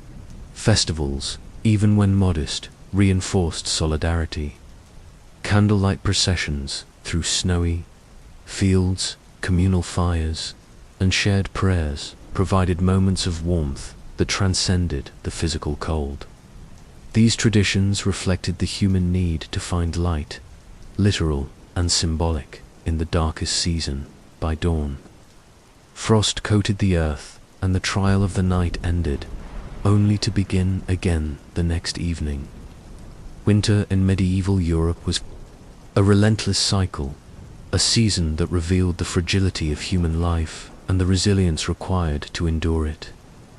For peasants lying on their straw beds, smoke thick in their lungs, the sound of wolves in the distance, each sunrise was a small victory in the grip of winter. survival was not taken for granted. It was earned, night after night, against the unyielding cold. Although medieval nights were often defined by fear, cold, and hunger, they were also a stage for celebration. Darkness, rather than always being a time of silence and vulnerability, could become a canvas for ritual, festivity, and communal joy. Across Europe, night festivals punctuated the calendar, moments when fire and song pushed back against the weight of shadow. For peasants, these gatherings offered both relief from daily struggle and reassurance that darkness could be reclaimed, transformed into a space of meaning and solidarity. The most prominent of these festivals were tied to the Christian calendar, which absorbed and reshaped older pagan traditions. Christmas, Easter, and All Hallows' Eve all carried nocturnal dimensions. The liturgical year was punctuated by vigils, where prayers, processions, and gatherings were held after sunset. These holy nights gave peasants a structured way to engage with darkness, not as a threat, but as a sacred arena where light triumphed over shadow. Christmas was perhaps the most luminous of these nights. In northern Europe, where the winter solstice brought the longest darkness of the year, the celebration of Christ's birth was bound to light imagery. Candles and fires burned brightly in homes and churches, symbolizing Christ as the light entering. A darkened world, villagers gathered for midnight mass, walking by torchlight through the snow. Though peasants might return to cold huts after the service, the memory of light-filled rituals lingered as reassurance that darkness could be redeemed. Yet, Christmas was not only a church feast. It carried echoes of older, pre-Christian traditions. Yule logs burned through the night, symbolizing endurance through winter. Evergreen branches were brought indoors, tokens of life amid barrenness. In some regions, villagers went door to door, singing songs, expecting food or drink in return, practices that fused merriment with survival. These customs transformed the night into a stage for generosity and communal sharing, a temporary inversion of the hunger and isolation that often defined winter evenings. Midsummer's Eve was its opposite, a night of fire and fertility, falling. Near the summer solstice, it was marked by bonfires across Europe. Villagers leaped over flames, believing it brought health, prosperity, and protection from evil spirits. In many regions, young people used the night for courtship, gathering herbs believed to have special power, or seeking omens of future love. The fire itself, burning against the short summer darkness, symbolized the triumph of life and abundance. Even peasants who lived in fear of shadows during winter embraced the night as a time of liberation and possibility when summer arrived. All Hallows' Eve, the precursor to modern Halloween, was another night charged with meaning, rooted in both Christian doctrine and earlier pagan beliefs. It was understood as a liminal time when the dead drew close to the living. Families lit candles for departed souls, placed food offerings, and prayed for protection. Shadows were feared, but they were also acknowledged as part of the sacred rhythm of life and death. Bonfires, processions, and rituals filled the night, pushing back against the uncanny presence of spirits. For peasants, it was a reminder that survival was not only material but spiritual, tied to the fate of the soul as well as the body. Night festivals were not confined to the Christian calendar. Many villages held local fairs, often timed with agricultural cycles that spilled into the evening hours. After harvest, when granaries were full and relief from hunger was brief, peasants celebrated with drinking, dancing, and communal meals. Fires lit the night, music carried through the fields, and worries were momentarily forgotten. For people who lived on the edge of famine, these festivals were vital psychological reprieves. They restored a sense of abundance, if only for a night. Superstition and festivity often mingled. On St. John's Eve, villagers gathered herbs at midnight, believing they held special healing power. Dew collected before dawn was thought to bring beauty or health. Charms crafted during night festivals were kept throughout the year, tokens of protection against illness or misfortune. Even when sanctioned by the church, these practices carried echoes of older pagan rituals, reflecting the deep human desire to harness the power of the night rather than merely fear it. Communal fires were central to almost every nocturnal celebration. Fire symbolized purification, protection, and continuity. It united villagers, providing both physical warmth and symbolic light. In times when hearth fires were jealously guarded, shared bonfires represented abundance and shared strength. To stand together around flames in the darkness was to reaffirm community itself. Music and dance amplified the power of festivals. Bagpipes, drums, and fiddles filled the air as peasants moved in circles around fires.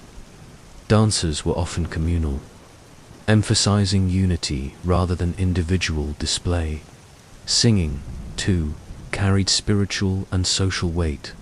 Songs preserved oral traditions, reinforced moral lessons, or simply provided joy.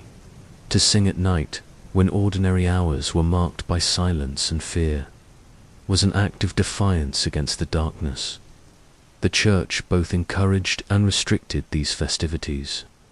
Midnight masses and vigils sanctified the night, while sermons warned against excessive drinking, immorality, or pagan survivals.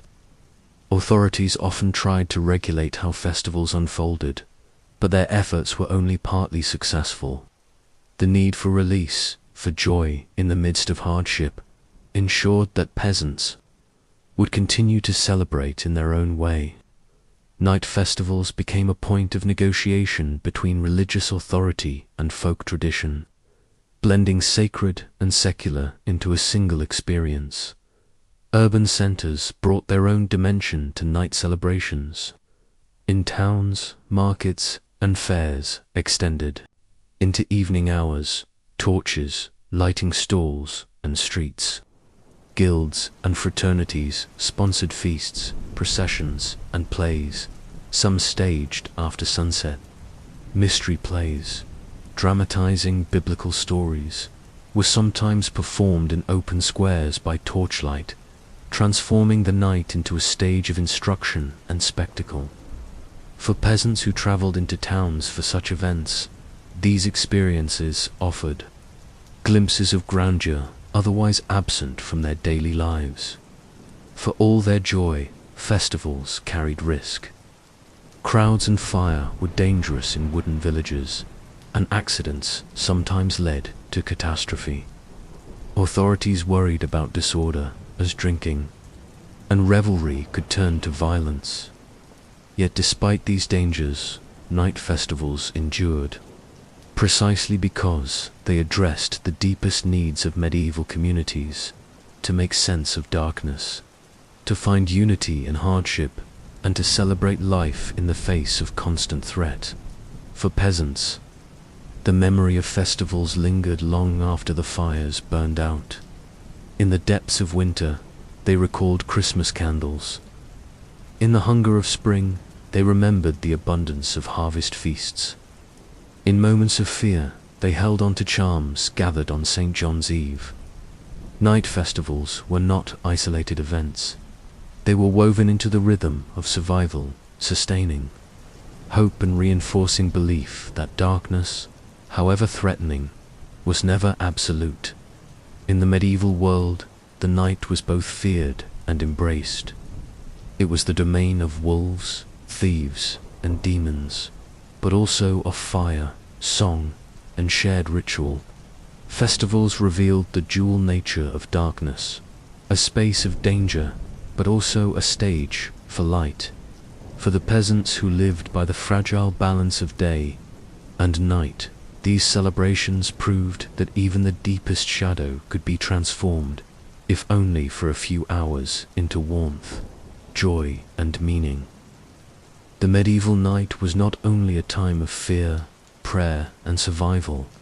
It was also a cloak, a cover under which desires and secrets could unfold. In villages where privacy was rare and life was lived in close quarters, darkness offered a rare opportunity for intimacy, rebellion, and forbidden meetings. The same shadows that peasants feared also became their accomplices. For young men and women, the night provided the only chance for courtship beyond the watchful eyes of parents and kin. Daylight was filled with labor, working the fields, tending animals, spinning, and weaving. Villages were small, and every action was visible. But after sunset, with huts shuttered and fields silent, couples could slip into the night. They met in barns, near streams, or at the edges of woods, where the firelight of the village no longer reached. Songs and folklore recall these encounters, hinting at the ways young people carved out space for themselves in lives otherwise governed by necessity and surveillance. Customs of bundling in parts of Europe illustrate this practice. Young couples, often in rural areas, were permitted to spend nights together before marriage, sometimes literally bundled in bed with clothing or boards separating them to prevent consummation. Though church authorities frowned upon such practices, they reflected the practical realities of courtship in communities where arranged marriages and family control limited options. The night, therefore, became a space for negotiation between desire and duty, freedom and control, forbidden. Love also found refuge in darkness. Literature from the Middle Ages abounds with tales of secret meetings under the cover of night. The courtly love tradition, celebrated in the songs of troubadours and poets, portrayed lovers sneaking into gardens or chambers after sunset. While these stories were often set among nobles, they echoed real practices among ordinary people who sought moments of passion outside the structures of marriage. For peasants, whose unions were often arranged for economic survival rather than affection, secret rendezvous offered a taste of autonomy. But secrecy carried risk. Adultery was harshly punished, both by church law and local custom. Women, in particular, faced severe consequences if discovered. Yet the temptation was strong. In smoky, crowded huts where entire families slept together, genuine intimacy between married couples was rare. The allure of secrecy, the excitement of stolen moments, drove many to seek the night's protection. Not all nocturnal meetings were romantic. Darkness also sheltered rebellion. Peasants sometimes gathered at night to discuss grievances against lords, to plan resistance, or to exchange forbidden ideas. Open dissent during the day could bring swift retribution. At night, the village commons or forest clearings became spaces of whispered defiance. Rebellions, from local uprisings to larger movements like the English peasants' revolt of 1381, often gestated in these hidden gatherings. The night was not only intimate but political. Religious dissenters, too, used night for secrecy. Groups deemed heretical by the church, such as the Cathars in southern France or Lollards in England, often met after dark to avoid detection. By candlelight in barns or homes, they read forbidden texts, prayed, and debated doctrine. The risk was immense. Discovery could mean imprisonment, torture, or death. Yet the shadows offered cover, a fragile protection for forbidden faith. The night also provided cover for criminal acts. Poachers slipped into forests, to hunt game reserved for lords. Thieves crept into barns or granaries to steal food. Smugglers moved goods along rivers under the cover of moonlight. These acts, though criminalized, were often driven by necessity. To a starving peasant, stealing a rabbit or sack of grain could mean survival. Darkness turned the poor into outlaws, though often only in the eyes of their rulers. For all these clandestine activities, the night remained ambiguous. It was feared as the realm of demons and witches, yet it was also embraced as a space of freedom. Lovers risked scandal to meet in barns. Rebels whispered beneath the stars. Outlaws moved through forests with only the moon as their witness. The same shadows that threatened the soul also promised escape from the rigid structures of medieval life. By dawn, secrets vanished. Couples returned to their families, rebels to their fields, thieves to their huts. The day erased the evidence of the night, though whispers often lingered. The night, therefore, was more than absence of light. It was a stage for human desire, for passion, for resistance, for transgression. In its shadows, peasants found both danger and possibility. The medieval night was never silent. In the forests beyond the fields, wolves prowled. In the imagination of villagers, witches gathered, casting spells under the cover of darkness. For peasants, the threats of the night existed on two levels: the natural and the supernatural. Wolves and bandits threatened bodies, witches and demons threatened souls. Between these dangers, the medieval night became a landscape of constant tension. Wolves were a real and pressing danger. Throughout the Middle Ages, they roamed widely across Europe, particularly in France, Germany, and Eastern Europe. Winters brought them closer to villages, where hunger drove them to attack livestock and sometimes people. Chronicles record terrifying accounts of wolf packs descending on herds, leaving devastation in their wake. Children, sent to guard animals, were especially vulnerable. Nighttime amplified this fear. The howl of wolves carried through fields and forests, reminding villagers that predators lurked just beyond the firelight. Communities developed strategies to defend against them. Villagers kept watch at night, with dogs serving as early alarms. Fires were lit near animal pens to deter predators. Some regions organized collective hunts to thin wolf populations, though success was limited. Wolves were intelligent and elusive, adapting quickly to human strategies. In some areas, bounties were placed on their heads, and laws were written to encourage their destruction. Yet they persisted, embodying the wildness that peasants could never fully control. At the same time, fear of witches haunted the medieval night. Though the great witch hunts peaked later, in the early modern period, the Middle Ages laid the foundation for belief in nocturnal sorcery.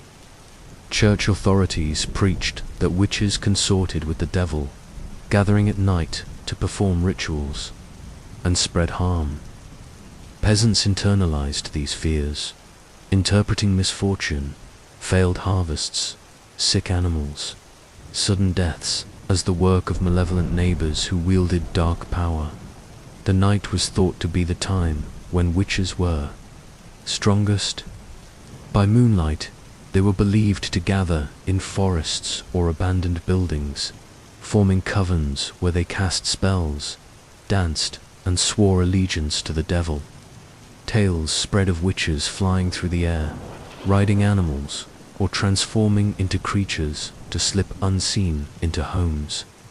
While these stories blurred with folklore, their impact on peasants was real. Suspicion fell on marginalized women, widows, healers, or those who lived at the edges of communities. At night, their presence was feared. Demons, too, were said to roam most freely after midnight. Church sermons warned that the hours between dusk and dawn were when souls were most vulnerable to temptation. Nightmares were blamed on demonic attack. Strange sounds in the dark were interpreted as signs of spirits. For villagers whose huts were filled with shadows and smoke, the line between natural noise and supernatural presence was thin. The night was filled with presences, some seen, many imagined, that could not be ignored. These fears reinforced each other. Wolves became symbols of the devil's power, and witches were accused of transforming into wolves to spread terror. Legends of werewolves circulated widely, blurring the boundary between beast and sorcerer. In Eastern Europe, Slavic folklore spoke of shapeshifters who prowled villages after dark. In Western Europe, sermons linked wolf attacks with demonic influence, convincing peasants that natural predators were also supernatural threats. Communities responded with both practical defense and ritual protection. Crosses were carved into doors, herbs were hung in windows, and charms were placed near animal pens. Bells rang in some villages to ward off spirits. Fires were kept burning as much for symbolic safety as for warmth. To confront wolves, peasants relied on spears and dogs. To confront witches and demons, they relied on prayer, sacraments, and the authority of the church. The cultural weight of these fears shaped daily life. Parents warned children not to wander after dark. Stories of witches and wolves circulated by the hearth, teaching vigilance through fear. Festivals sometimes included symbolic acts of driving out evil, burning effigies, lighting bonfires, or parading through villages at night to chase away spirits. These practices reminded communities that survival was not only physical but spiritual. That night could only be endured through constant defense, yet fear was never fully vanquished. Wolves continued to stalk herds well into the late Middle Ages. Belief in witches only grew, feeding centuries of trials and executions. For peasants, the night remained a contested space, caught between the tangible threat of predators and the intangible terror of the supernatural. Wolves could be fought with spears. Witches could be accused, tried, and punished. But the fear itself of what lay hidden in the shadows never disappeared. For medieval people, to walk between wolves and witches was to live in a world where danger pressed in from every side. The natural and supernatural merged, reinforcing the sense that night was a liminal realm where life and death, safety and peril, faith and fear stood side by side. In the medieval imagination, night was never neutral. It was a test, a trial of faith, endurance, and morality. For peasants, monks, and nobles alike, darkness symbolized more than the absence of light. It was a space where the soul was weighed, where temptation whispered, and where the eternal struggle between God and the devil played out in every shadow.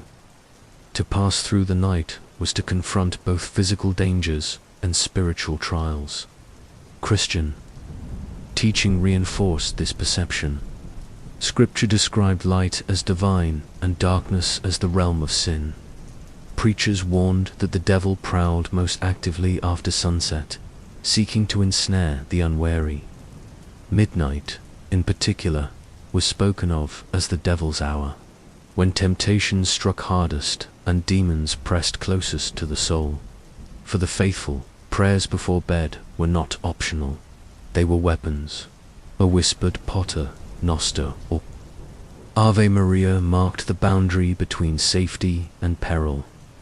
Without such protection, the night was an open invitation to spiritual attack. Monastic communities institutionalized this idea. Benedictine monks, bound by the rule of Saint Benedict, rose from their beds at prescribed hours of the night to perform the vigils or matins. These prayers, chanted in darkened chapels, lit only by candlelight, sanctified the hours of greatest danger. The monks believed their wakefulness shielded not only themselves, but the wider world. As peasants lay in smoky huts, monks kept vigil, their chants echoing across the night as spiritual bulwarks against evil. Lay people, though not bound by monastic discipline, absorbed these rhythms. Many believed that to stir between first sleep and second sleep was a moment of spiritual vulnerability, but also of opportunity. Some prayed during these intervals, offering their sleeplessness to God. Others feared that failing to pray left them open to demonic temptation. The act of waking in the middle of the night was thus charged with significance. It was a test of the soul, a reminder that vigilance was required even in rest. Temptation was not only spiritual, but bodily.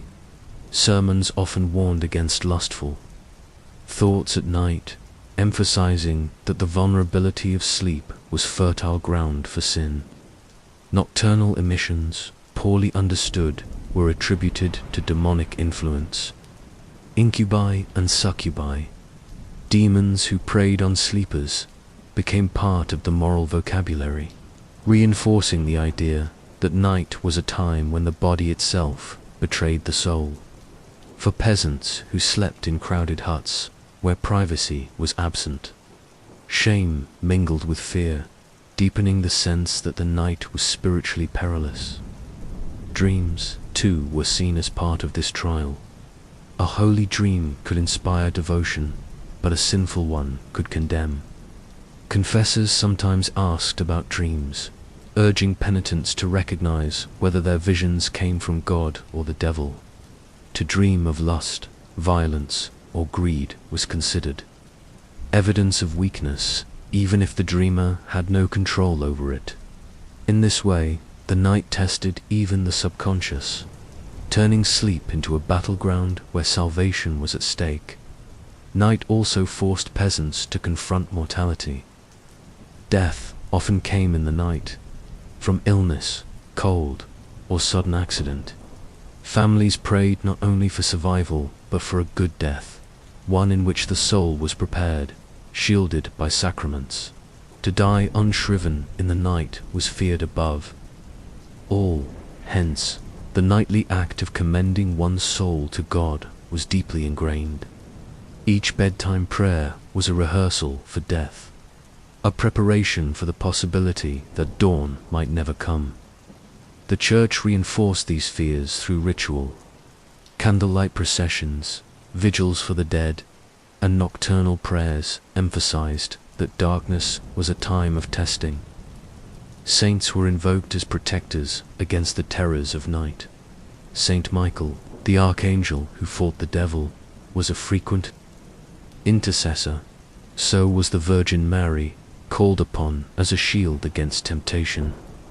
Faith was not merely comfort but defense. Yet the night was not only a trial of fear, it could also be a space of heightened devotion. Pilgrimages sometimes included all-night vigils at shrines. Feast days were marked with midnight masses, when the darkness outside heightened the symbolism of light within. These moments reframed the night as sacred time, a test not only of endurance but of devotion. To stay awake in prayer was to participate in Christ's own vigil in Gethsemane, to share in the struggle between flesh and spirit. For peasants, the night was thus inseparable from spirituality. The darkness pressed on body and soul alike, demanding vigilance, prayer, and resilience. Every shadow was a reminder of sin. Every flicker of firelight symbolized grace.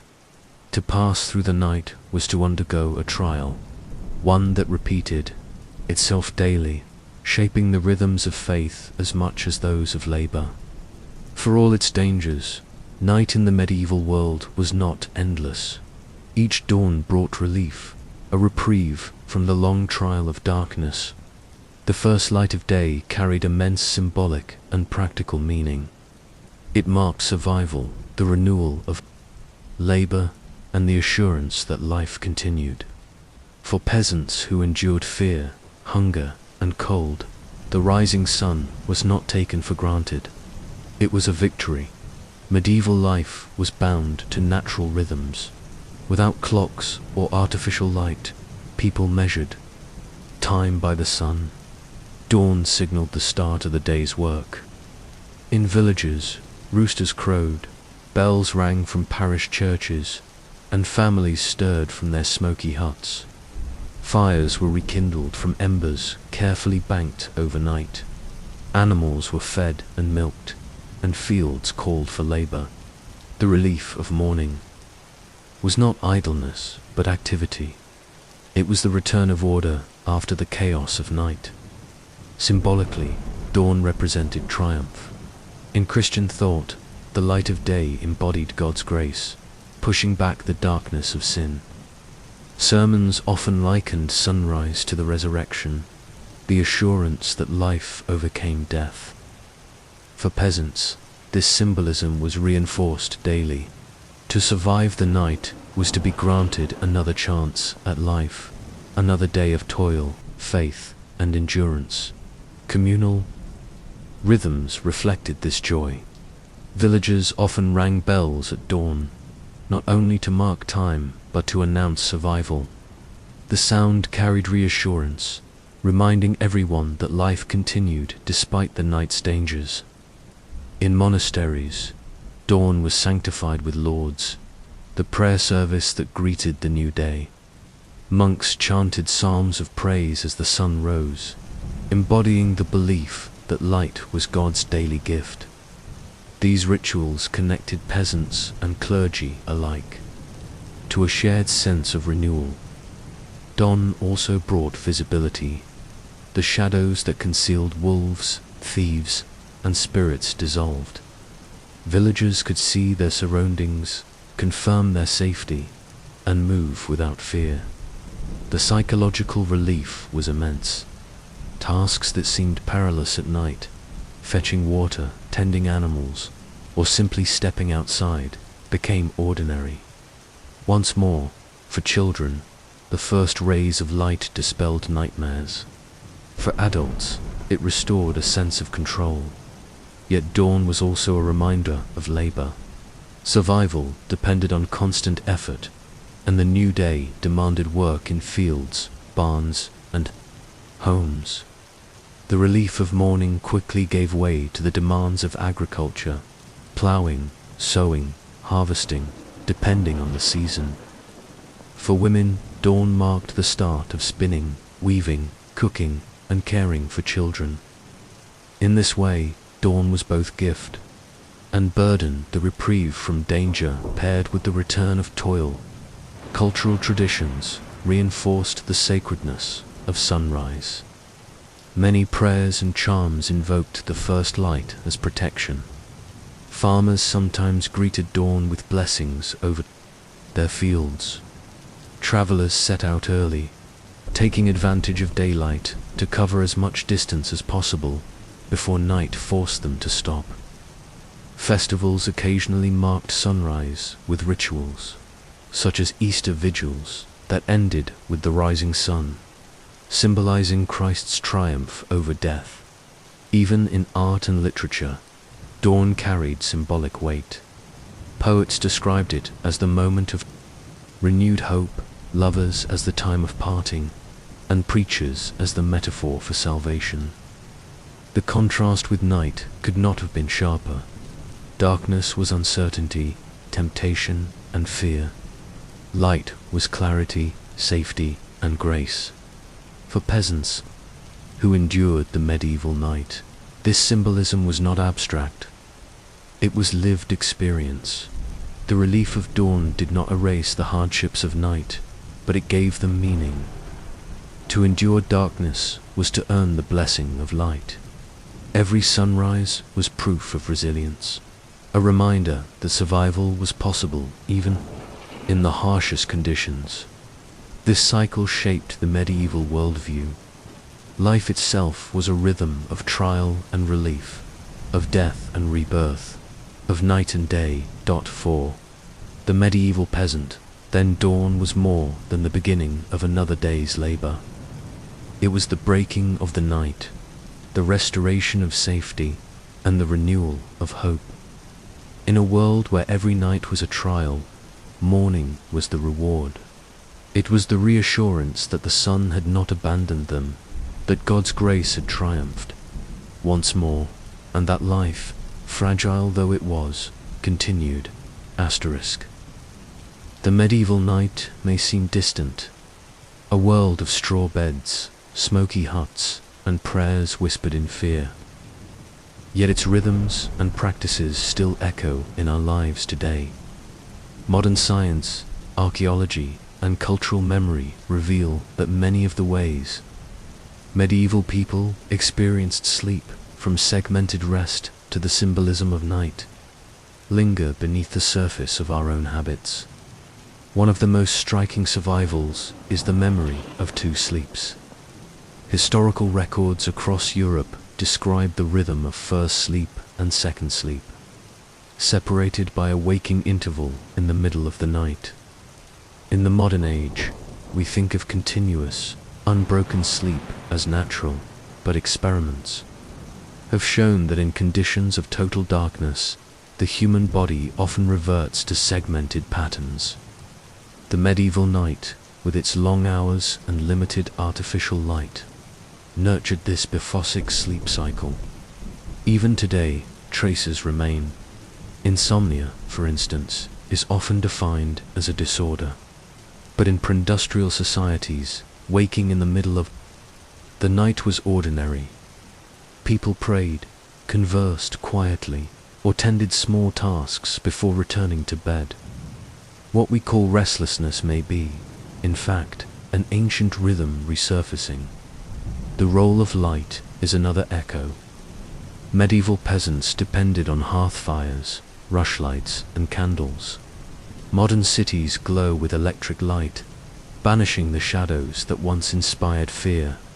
Yet scientists now warn of the consequences. Artificial light disrupts circadian rhythms, contributing to sleep disorders. In rediscovering the value of darkness, researchers are uncovering wisdom medieval people knew instinctively, that the human body is shaped by natural cycles of light and dark. The symbolism of night also endures. We still speak of dark times as periods of hardship and light as hope. These metaphors are deeply rooted in medieval Christianity, which shaped European culture for centuries. Literature, art, and even our language continue to echo this worldview. Though we may no longer fear demons pressing on our chests, the connection between night and vulnerability remains strong. Superstition around dreams also lingers. Medieval people saw dreams as messages from God or attacks from demons. Today, dreams are explained by psychology, yet many still attribute meaning to them as warnings, insights, or glimpses into the subconscious. The fascination with the supernatural in sleep, from ghost stories to nightmares, has never disappeared. The communal nature of medieval nights also shaped cultural memory. Families huddled together for warmth, sharing beds and space. Privacy was rare. In contrast, modern life emphasizes individuality, with separate bedrooms and solitary sleep. Yet the resurgence of co-sleeping with infants, or the longing for shared intimacy in times of crisis, reminds us that the human need for closeness at night persists. Above all, the medieval night teaches us resilience. To survive long winters, hunger and fear in smoky huts required endurance. Though our nights are now filled with artificial light and digital noise, the core challenge remains: how to find rest, meaning, and safety in the hours of darkness. The echoes of medieval nights remind us that sleep is not only biological, but cultural. How we sleep, how we interpret dreams, how we respond to darkness, all these are shaped by history. And in every yawn at midnight, In every restless stirring, we glimpse a fragment of a past where survival depended on fire, faith, and the fragile hope of dawn. While this series has explored medieval Europe, fear of the night was not unique to peasants in that world. Across cultures and centuries, humans have approached darkness with awe, caution, and ritual. By comparing medieval Europe with other traditions, we see the universality of night as a liminal realm, both threatening and sacred. In ancient Mesopotamia, darkness was associated with the underworld. Night was when gods of chaos threatened the cosmic order, and prayers were offered to keep them at bay. Egyptians, too, saw the night as a passage. The sun god Ra was believed to journey through the underworld each night, battling serpents before rising again at dawn. This cyclical struggle reflected the same fears medieval peasants held, that darkness was not empty, but alive with danger. In medieval Islamic societies, the night carried both danger and blessing. The Quran describes the night as a sign of God's creation, a time for rest and reflection. Yet it was also a space where jinn, supernatural beings, might wander. Night prayers, known as tahajjud, were considered spiritually powerful, echoing the monastic vigils of Christian Europe.